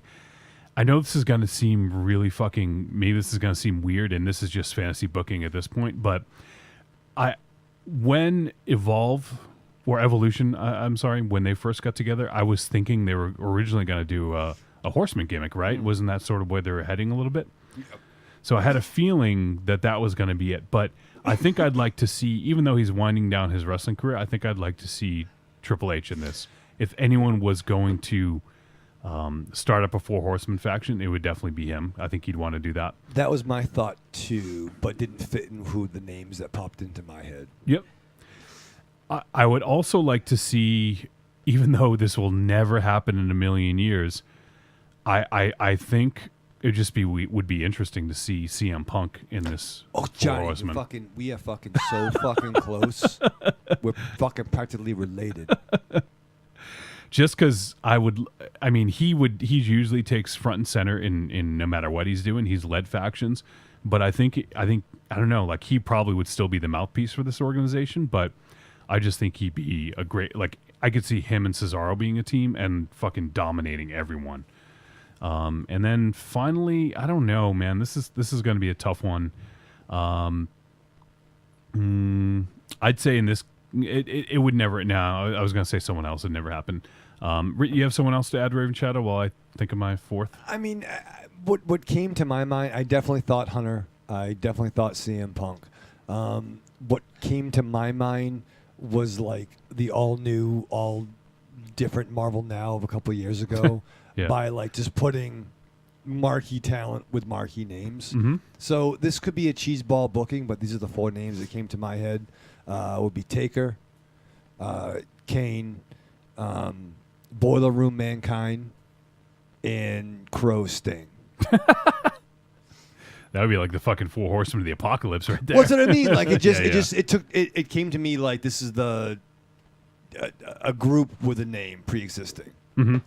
That's what came to my mind. So I guess, I'm an asshole. But I did think CM Punk and Hunter. You know who my fourth would be? What? Horsehead. I almost thought Goldust in a weird way. That'd be weird. Everyone knows the best Four Horsemen of all time, even though they were short. A fourth at the time was Tiny White, Dynamo, Marz, and Psycho Patrick. I thought Astro Boy was there. No, he was in the Twilight Society. Oh, sorry. But Ares was there. Yeah. That was a different. Ares wasn't with. Ares was opposing that faction at the time. Ares was body slamming me on open chairs at that time. Yes. Which was not a good. Don't do that. No. All right. I don't know if you want to touch that one, because Joe. our site is down. I can't find pictures of us on the internet, and it's disheartening. I found that hard to believe. Joe, as far as I know, I don't think you're a fan of wrestling. Do you want to name your 4 horsemen, whether they're wrestlers or not? It could be directors, actors. I don't even know what that is. Like until Dynamo started answering the question, I didn't know what he was talking about. I was like, "What is he talking about?" 4 dudes you like a lot. Yeah, 4 dudes you like a lot. Who's the director you like? You love so much? Terrence Malick. Terrence Malick. With Nicholas Winding Refn. Those would be your David Ty Fincher. West. David Fincher. We can throw Rob Zombie in there. Zombie. He'd be Yep. good. There you go. He's the mouthpiece. There you go. There's Joe's 4 The horsemen. manager of my 4 horsemen would be Ryan Gosling. They're gonna come out to Lose Your Soul. BTW, I almost didn't watch this film because I had refound the small documentary about Jesus. Dead Man's Bones. Yep. And I watched it maybe 28 times. Jesus. BTW. All right, we have. That means, by the way, Grampy. Excuse me, I don't abbreviate things. I'm an intelligent person. Like big tight wangs. Oh, Jesus. All right, we have a question. This is from the Trick or Treat Radio Facebook group, the Fib, from Patsy Ray Hall. He says, this is for Dynamo. Would you rather fight a great white shark-sized piranha or 100 piranha-sized great white sharks? What? Repeat the question. I don't want to fight either of those. Would you rather fight a great white shark-sized piranha, so a large piranha that's the size of a great white, or 100 piranha-sized great white sharks? None. Shark-sized piranha. I don't want to fight any. You gotta choose. No, I don't have to choose. They're coming in the boat. The boat's getting wet. Yeah, the boat. Come on. I don't. There was a point today where somebody said to me that I can either paint the deck or mow the lawn, and I said no because I'm going to go watch Ryan Gosling some more. Dynamo, FYI, you have to choose an answer. FYI. The fucking. You just fucking abbreviated. Abbreviated, Joe. The fucking. I'd BT rather dubs. fight the shark because piranhas are like I don't know. Piranhas creep me out more. Yeah. I guess it wouldn't matter. It's the same though, right? I guess the shark. Just a fucking All right. shark. If I had to say some fucking No, because words. the Just piranha's go the ahead. Aquaman's hand off. Go ahead and watch Zombie again. You can see how to fight a shark. You'll be all right. No, I don't know if you watched it closely, but that zombie fared poorly. It's not a tutorial on how to win. It was actually a snuff film. All right, Did you see his later work? Your boy Joe and our boy Gene Spalding, or Gene Siskel's balding head, asks, all right, real question. Will Tiny White be on the show or live in person?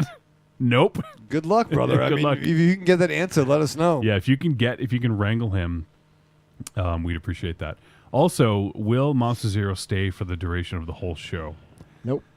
Not in this case because he had, family thing going on. So But he we wouldn't will. anyway. He wouldn't anyway. So He's no. tired.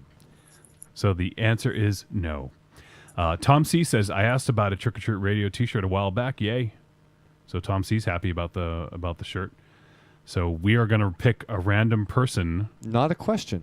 No, it was not a question. So Not a question. He You didn't still get entered. failed, Tommy. See. All right, we did get a couple more voicemails. Let me jump over to the SpeakPipe app. We got Tom C. Look at that. All right, weird. let's see if it's a question. Hello, gentlemen. I would like to know what each of your favorite Arnold Schwarzenegger movies are and why. Thank you, and get to the chopper. That's so funny. He must have been at the same aquarium that little Tommy Cena at Washington III was at. I could hear it in the background. Oh, it's the age of aquarium. It's interesting. All right, Joe, how about you? Do you have a favorite Arnold film and why? Probably go generic Terminator 2. Okay. He's awesome in that. I mean, I just think he's perfectly, for what he has to do in that movie, he just nails it. Absolutely. Good answer. Ravenshadow. Good question, Tom C. Predator? Okay. Arguably the greatest opening intro scene ever, where you know every single member of the team by the helicopter scene. Yeah. Great man love with him and fucking Carl Weathers. And he fucking kills a predator. Spoiler alert, Jesus. Well, you know what I mean? All right. That's good reason. How about you, Dynamo? Predator. Not Maggie? No. I Predator is one of my favorite movies ever. I really, really love it. What's better than Predator? Well, I think a lot of other things. Yeah. I think my choice. I like a lot of his movies. Don't get me wrong. No, yeah, but I mean, that, in terms of if that was the, that's in the Arnold time capsule. Well, it's tough. I like Total Recall as well. I was just gonna say I love Total Recall, but my choice would be Commando. It's a good one. Because let off some steam, Bennett. That line. It's good. My friend, don't wake my friend. He's dead tired. I think the best Arnold. Now, if the question is the best Arnold like one-liner ever, yeah, is "See you at the party, Richter." Oh yeah, yeah, for sure. So honorable mention to Jingle All the Way for me. All right. I'm a cop, you idiot. Dr. John Kimball. Stop whining. So that was a good question, Tom. See, I like that. He's trying. He's trying. What's your side? Tom C, that's a really good You question. did a really good job. Real safe question. All right, we have what's your favorite Super Bowl win by the Patriots? Tom Brady. Yeah, go Brady. Go Brady. Go Pats. We have someone named Kessa Sun. I don't know that I've seen Kessa post that much, but yeah, didn't you make the Kessel Sun in less than 10 parsecs? And wash away But the rain. thank you, Kessa, for leaving a question. But Kessa asks, if you could be a Goonies character, which character would you be? Rand. Mouth. The Asian kid who likes 007. Data. Data. Oh, Data. I love Data. Gizmo. What's his name? Gizmo. Do I have to pick someone else? His name is Data? Yeah. I love that. That's amazing. Oh shit! Fucking Star Trek stole that. Do I have to pick? Can I go with an answer that's already been picked, or can I pick? Do I? Have Yeah, whatever you want. We all said Predator. I'd be Predator. You know what? Fuck it. I'm gonna say Chunk. I want to do the fucking trouble you don't shuffle. want to be Chunk. I want to do the trouble shuffle. Who'd you want to be? I want to hang out with Sloth. Who'd you want to be? I want to hang out with Sloth. No, give you a real answer. No, I want to hang out with Who'd Sloth. you really want to be? I guess Brand probably, but no, I'm gonna own it. All right, I'll be Mikey. Doesn't Brand get the girl?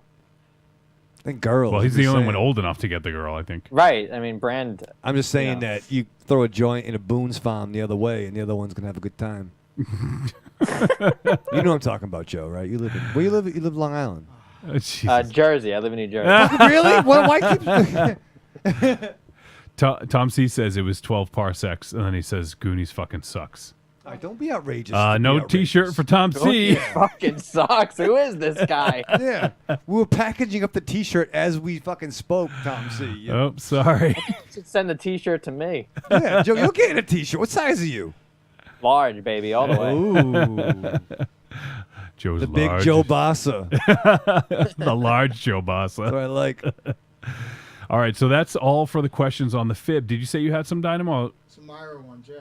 All right. Let me get back on Facebook here. I was trying to send Joe some pictures of our lovely Deadites ladies, but we don't exist anymore. Oh, come on. Let's get back on that for a second. We paused the show. There's some on the Deadites Facebook page. Yeah, right? it's a lot of going through though. Pictures of me All right. without my Get pants with on. it. Come on, Well- I need a live reaction here. Do you want me to play the voicemail? No, I'll Okay, do this quick. you're all set. Okay. I'm so fucking hot, and not in a good way. Is that the question, or? Yeah.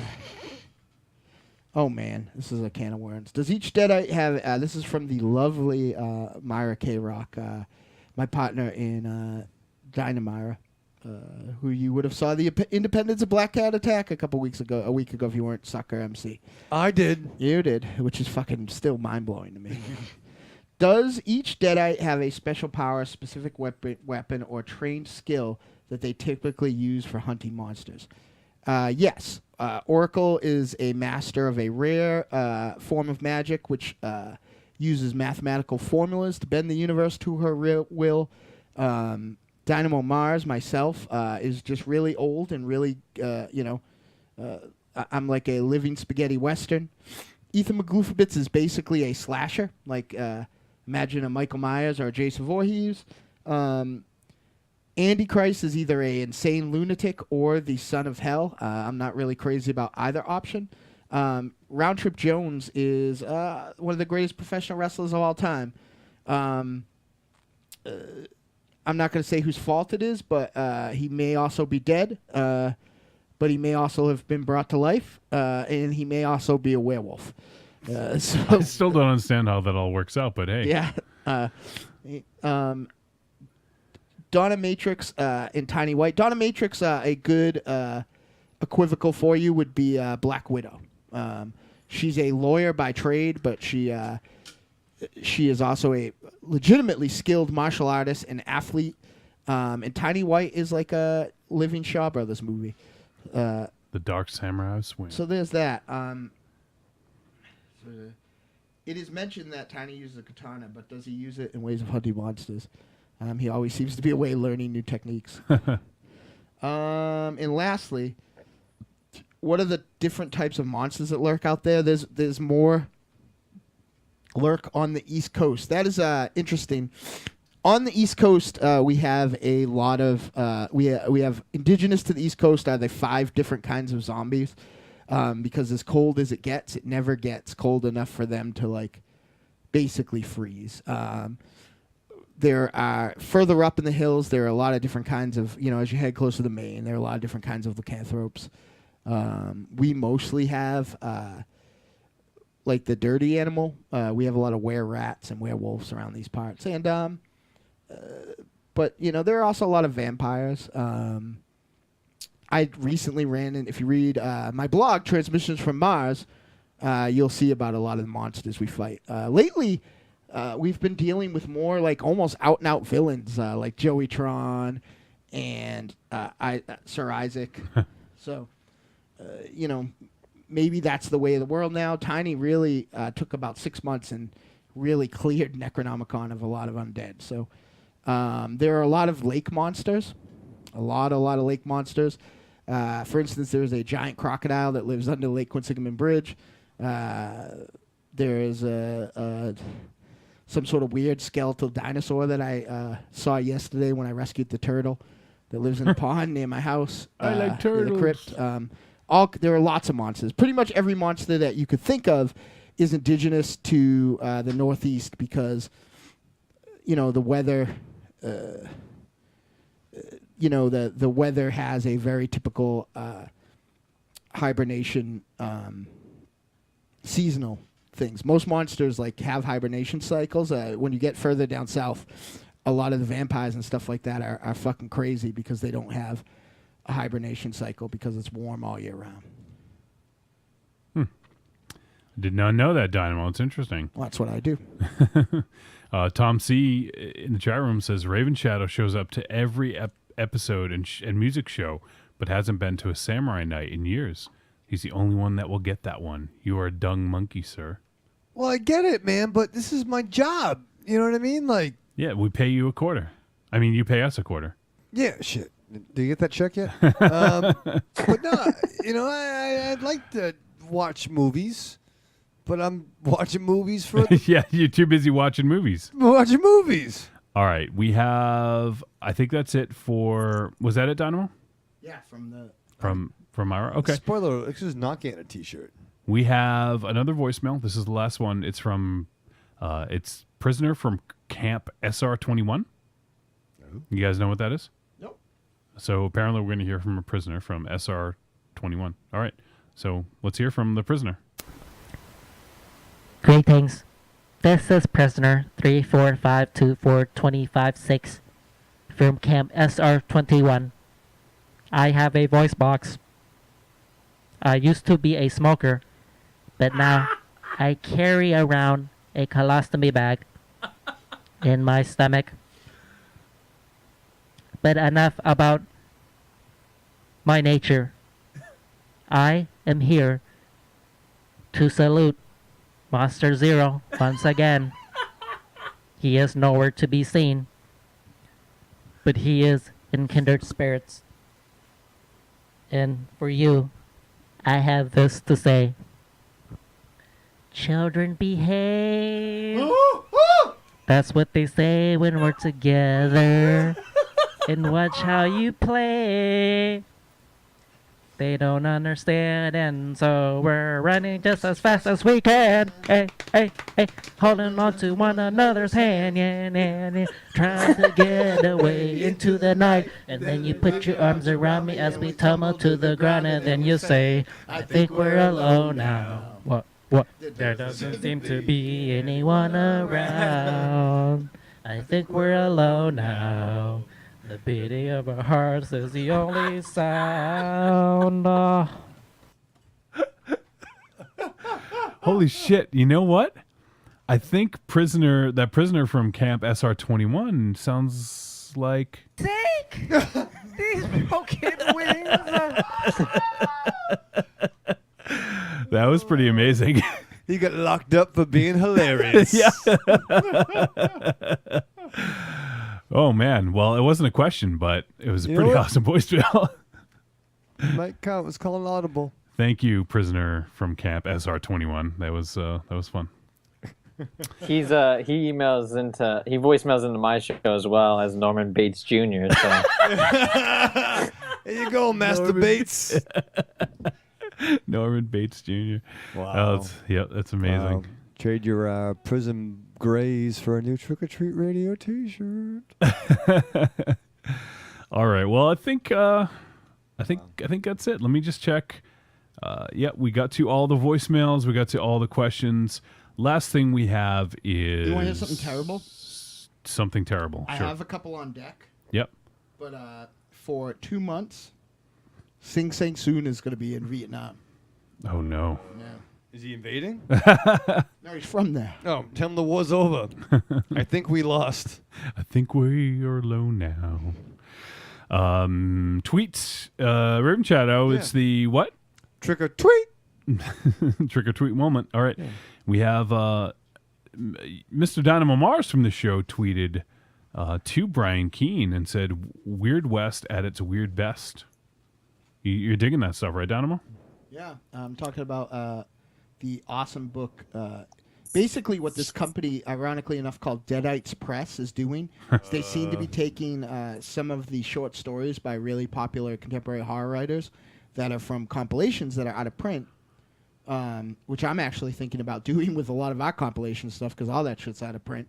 And they're putting it in, like, they're basically releasing 2 short stories in, like, a small, like, paperback book. And I really, for somebody who, like, reads a lot but doesn't have a lot of time to read, like, a whole novel, it's really perfect for me. And I love Brian Keane, and In Occurrence at Crazy Bear Valley has some outlaws dealing with some Sasquatch problem.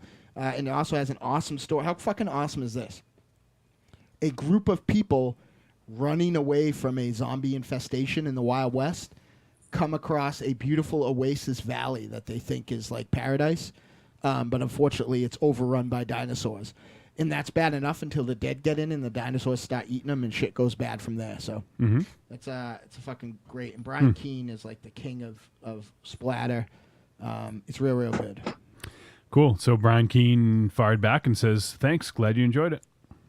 I'd love for that dude to come on just so I can tell him. Like, that, it would be that, like, thing that Ravenshadow talks about where I'd be like, remember that time you wrote The Rising and there was the baby zombie in the car? That was awesome.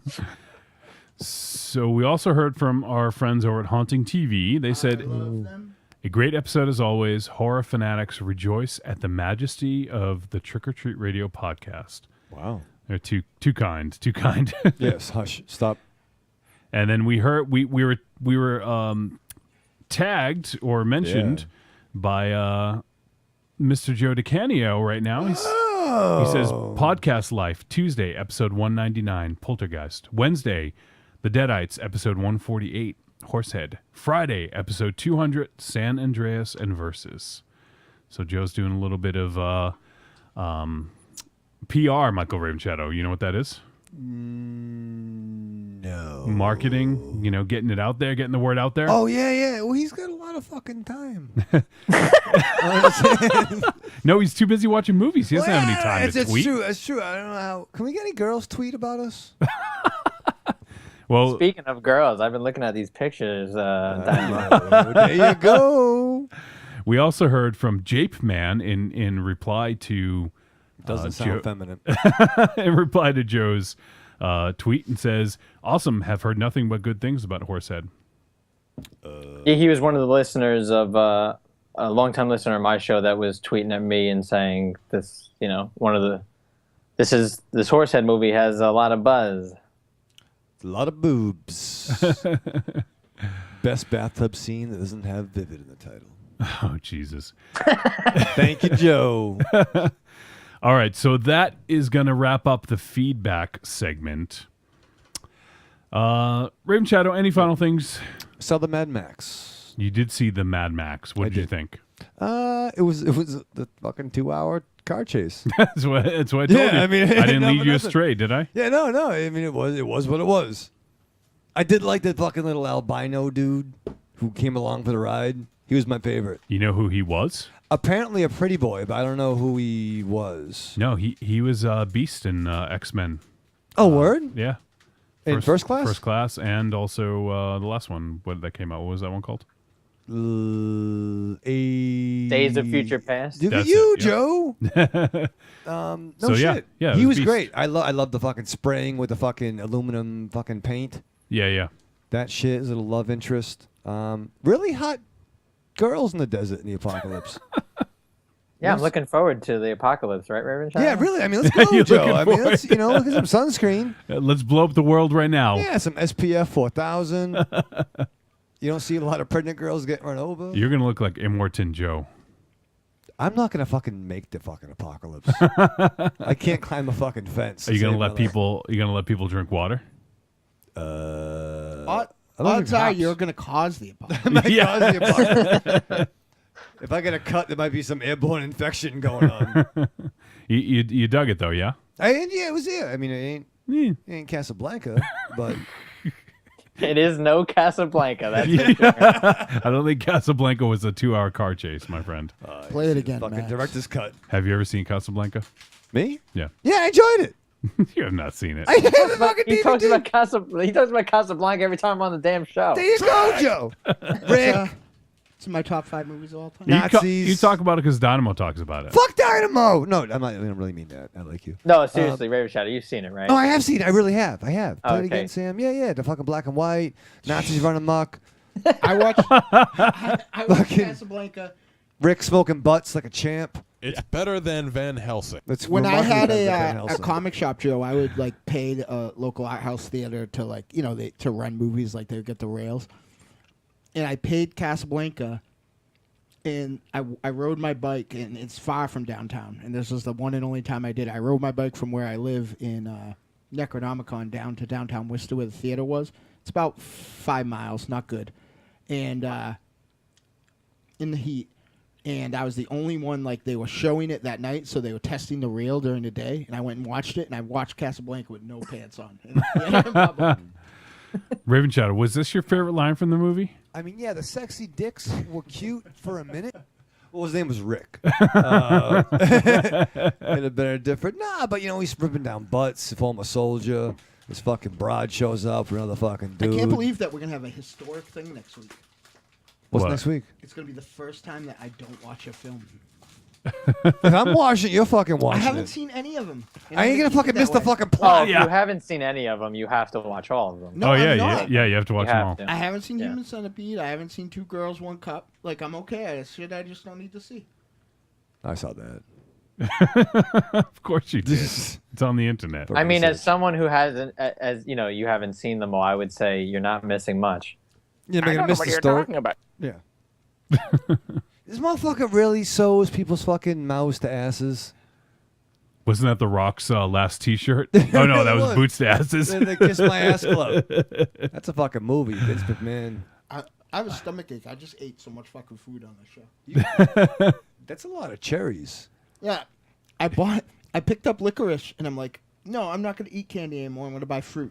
But then I accidentally bought the licorice, too, so I'm eating that, too. Michelle, hey, you know what? You see that fucking the Black Widow that came out of the grapes? The girl got bit. Yeah, Oh, I did see thanks. that. Great. I did see that. Yeah, Great. how's your Thanks fruit? for mentioning it to him while he's eating his grapes. How's I your bought- fruit now? It's cherries. Oh, I bought 200 pounds of cherries and grapes. Yeah. And still no Scarlett Johansson, so I'm working on it. You buy from Wakanda? One thing I want to mention before we head out here is it's a little bit of wrestling news, but did you hear, Dynamo, that Ring of Honor just nabbed a deal on Destination America, which is the same station that TNA is still on for a little bit? Yeah, I am marginally excited about that. How come? Are you getting in the mic? It seems like you're cutting in and out a lot Because I'm tonight. eating, so I'm turning it Okay. away. I feel like he's in the mic. The fake one or the real one? I am excited, but like, I don't know. Like, I don't want to sound like that guy I hate, but like, I'm trying to do so much shit right now that like, the one Pro Wrestling Guerrilla DVD I get a month, and one WWF pay per view that isn't a good time, is like usually enough wrestling for me right now. But hopefully, I'll make some time to watch some Destination X. I have about 22 episodes of Lucha Underground to watch first. So. Yeah. I've only seen like one episode. I liked it, but it's just so much to keep track of. There's a lot. I mean, it's like people complaining about the superhero movies. I'm not going to complain, but there hasn't been this much wrestling on TV since I was a kid. Yeah. So I mean, even the Monday night era, like there was really only like 3 or 4 shows. Now we have a network that has 100 shows. Yeah, it's really weird that they're going to be 2 different wrestling promotions on the same channel, at least for a little bit. When my special lady friend goes away, I'll watch 20 or 30 hours of wrestling and not even turn on the network. Mm-hmm. Like, I got sucked into like these 6-hour compilations of 70s Memphis wrestling. I still have to show you this one that I downloaded. I watched them. Oh, you did? Yeah, I watched them all. Okay, what'd you think? It was a weird to see a Japanese federation. Yeah. That they were wrestling in like an 80s style. Yeah. Like, it was just very, very, very strange. But I didn't dislike it. I mean, I just fucking love wrestling. Like, I know it's not for everybody, and I would love, like, there are a lot of people who I would at least love to make them understand what I love about wrestling. Because they're like, geez, I'm with you with everything else, but I don't understand that you, how you like that. But it's such a multifaceted art form that, like, I think a lot of people just don't understand. Like, you don't have to like it, but I and I don't know that I would say, I wouldn't even, I was going to say I don't know that I'd say it was high art, but there are some elements of it that are really, like, when it's at its best, it's a fucking cool art form, like, underrated. So I do love The Wrestler, I'll say that. Let's go for movie, Joe. You got to put Darren Aronofsky in your 4 Horsemen, too. Oh, for sure. Just for making The Wrestler. Yeah, He's exactly. got total credibility. Yeah, it is a great film, and I love Aronofsky. So yeah, I like him too. All you know right. what I'm starting to not like? I watched Black Swan again the other day. I didn't like it as much. Really, I've only seen it once in the theater, and I loved it in the theater. I loved so. it in the theater, but this time I just felt like, I don't know. I love dislike that. I it. adore that movie. I didn't dislike it, but I didn't like it. I loved that movie when I saw it in the theater. I didn't like it as much. I've seen that movie like probably 8 times since it came out, and I love it more and more every time. I got the poster like to the left of my bed. That's how much I love it. Whoa, you want to edit this, Joe? Why? What's wrong with that? Yeah. A giant, beautiful woman's face staring at me in bed? Nothing wrong with that. Ravenshadow, you should know that more than anybody. Come on. Well, Can you send me a picture? Ravenshadow has. Yes, actually, I can. Nice. Ravenshadow has the wrestler poster next. I to do. his I have a bed, picture of so- Mickey Rourke. Yeah, Looking at me. broken down Mickey Rourke. Do you want to edit that out? He's giving him the Ram Jam every night. I got a picture. I got a picture of Charlie Hunnam looking at me. Sure, I'm actually looking at Charlie Hunnam photos right now, which is fucking weird. I do not have a picture of Ryan Gosling next to my bed before. Liar, liar, No, it's- pants on Yeah, fire. because it's above the bed. Ooh, I speaking do of have a picture of Angela Bettis next to my bed, though. Everybody knows that. You also have. I have a poster of, speaking of guys, I have a poster of Drive right next to my movie collection. So there you go. Yeah. Dynamo, you also have 2 pictures of yourself right next to your bed. That's No, they're on the other side of the room, and I didn't make them. I know, but you still have them. That's his My fucking fault comfort people up. like, it's not my fault people like painting me. Where's this fucking Ravenshadow painting? You don't even have any fucking macaroni on or nothing. Well, I'm gonna make some fucking macaroni out. a for this macaroni dude murder lady. You should have someone do. Girls over here. Yeah, Dynamo, you should have someone give you some body paint or something. Oh yeah. Should paint your nipples. All right, Joe, why don't you go ahead one more time? Tell folks where they can find your podcast and also on social media, any of that cool stuff you want to talk about. FilmForThoughtPodcast.com. Episode 200 is Friday. It's a big deal to us. We're making a big deal out of it. 4 years we've been doing it. We're on Facebook, facebook.com/Film for Thought Podcast. Twitter is Cinematic Fanatic. We're at the Iron Cinematic to follow me. Letterboxd are both on Letterboxd. Letterboxd.com/Jody Kenny. Letterboxd.com/Tom Normandy. I think that's about it. We also do retrospectives, which our next we just did the Mad Max retrospective, which is at filmforthoughtpodcast.bandcamp.com. We have, I think, we're doing Jurassic Park right before Jurassic World. That's going to be our 50th retrospective show. Holy shit. So, yeah, they're all up there. We go through all the big popular franchises, and this summer we'll be doing Pitch Perfect.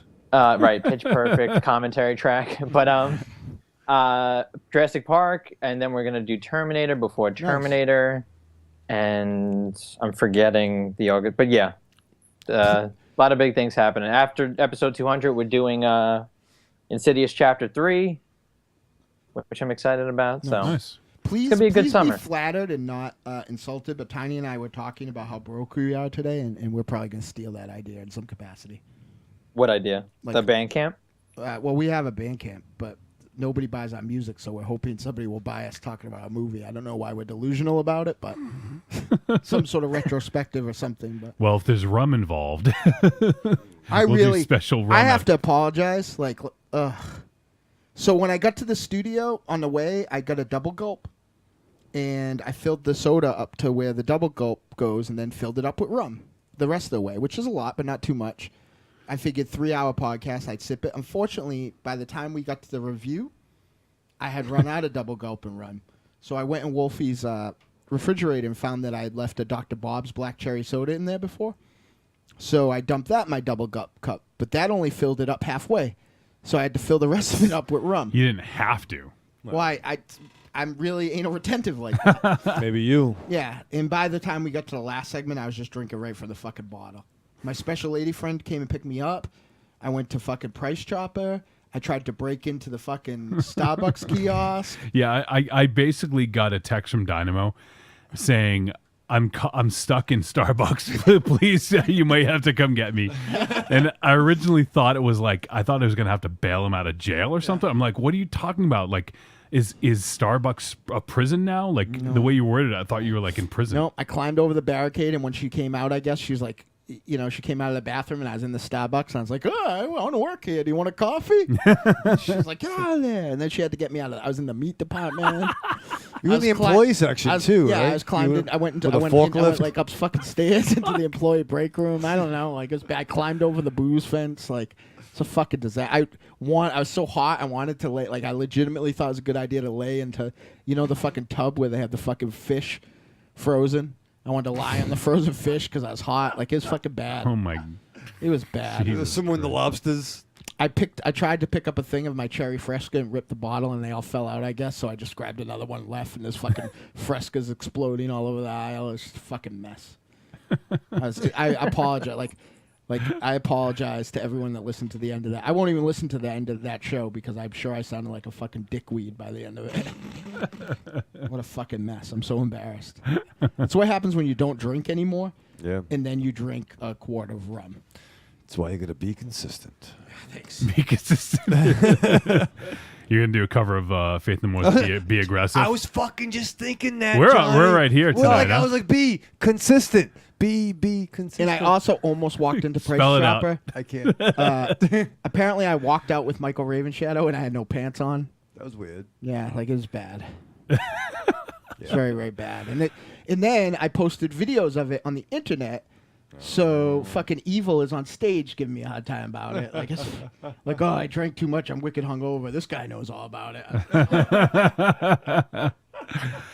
All right, so everyone out there, go check out Film for Thought. These guys have episode 200 coming up. That's fucking awesome. We are actually actually episode 12. Yeah, let's just No. Joe. They've been doing it for like 6 months. Yeah, well, it's called Film for Thought for that long. So they're on like what? 20. 25-ish. 25. We stopped House of Horror at 70. I think the 75th was our last House of Horror. So yeah, 25. Yeah, so there you go. Let's cancel the celebration here. Let's get too excited. Put the cake away. Well, we have episode 150 coming up in a couple of weeks, and we already booked a special guest host. We'll talk about that next week for episode 150. An old friend who we haven't heard from in a while. Tiny White. yeah. Actually, that would be a fucking feat to get him on for that. Aries God of War. I'm not even kidding you. I was at Tiny White's house for 3 hours the other day. Mm-hmm. Right? Yep. Tiny White was not. I have no idea where that fucking kid is at all. So we're going to have a guest on episode 150, and we have what I think is one movie picked out. I think we're going to do 2 movies for 150. We'll see. We're still figuring out the details. That'll make up for the one I'm not watching next week. 150 should be pretty fucking cool, though. We got some good stuff planned. But also go check out, like I said, episode 200 of Film for Thought. And we like it a lot. Yeah, we do like it a lot, and you'll hear us at least a couple minutes of a message that we left. Not anything interesting or coherent. It's basically the same rambling shit Yeah, we sat through exactly. for the last 3 hours and 15 minutes. So we apologize ahead of time, Joe.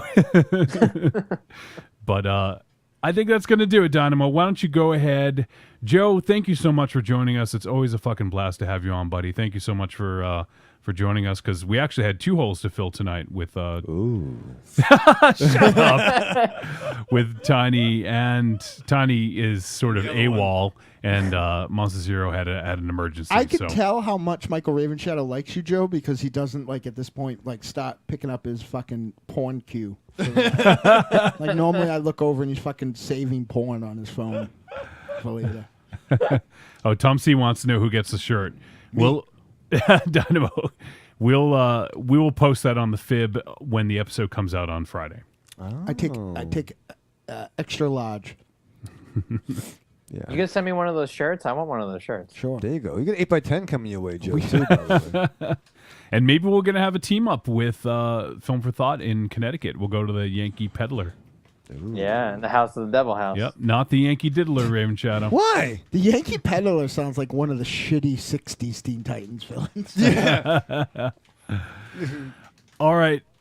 Say goodbye to Joe, everyone. Goodbye to Joe, everyone. All right, and so say goodbye to everyone, Dynamo. Remember, children, wherever you go, there you are. Thank you, everyone, for tuning in to episode 148 of Trick or Treat Radio. It was a blast having Joe on, and we are going to be back next week with episode 149. We're going to review, or at least some of us are going to review, Human Centipede 3. I'm sorry I got drunk. I will sober up. See you next week.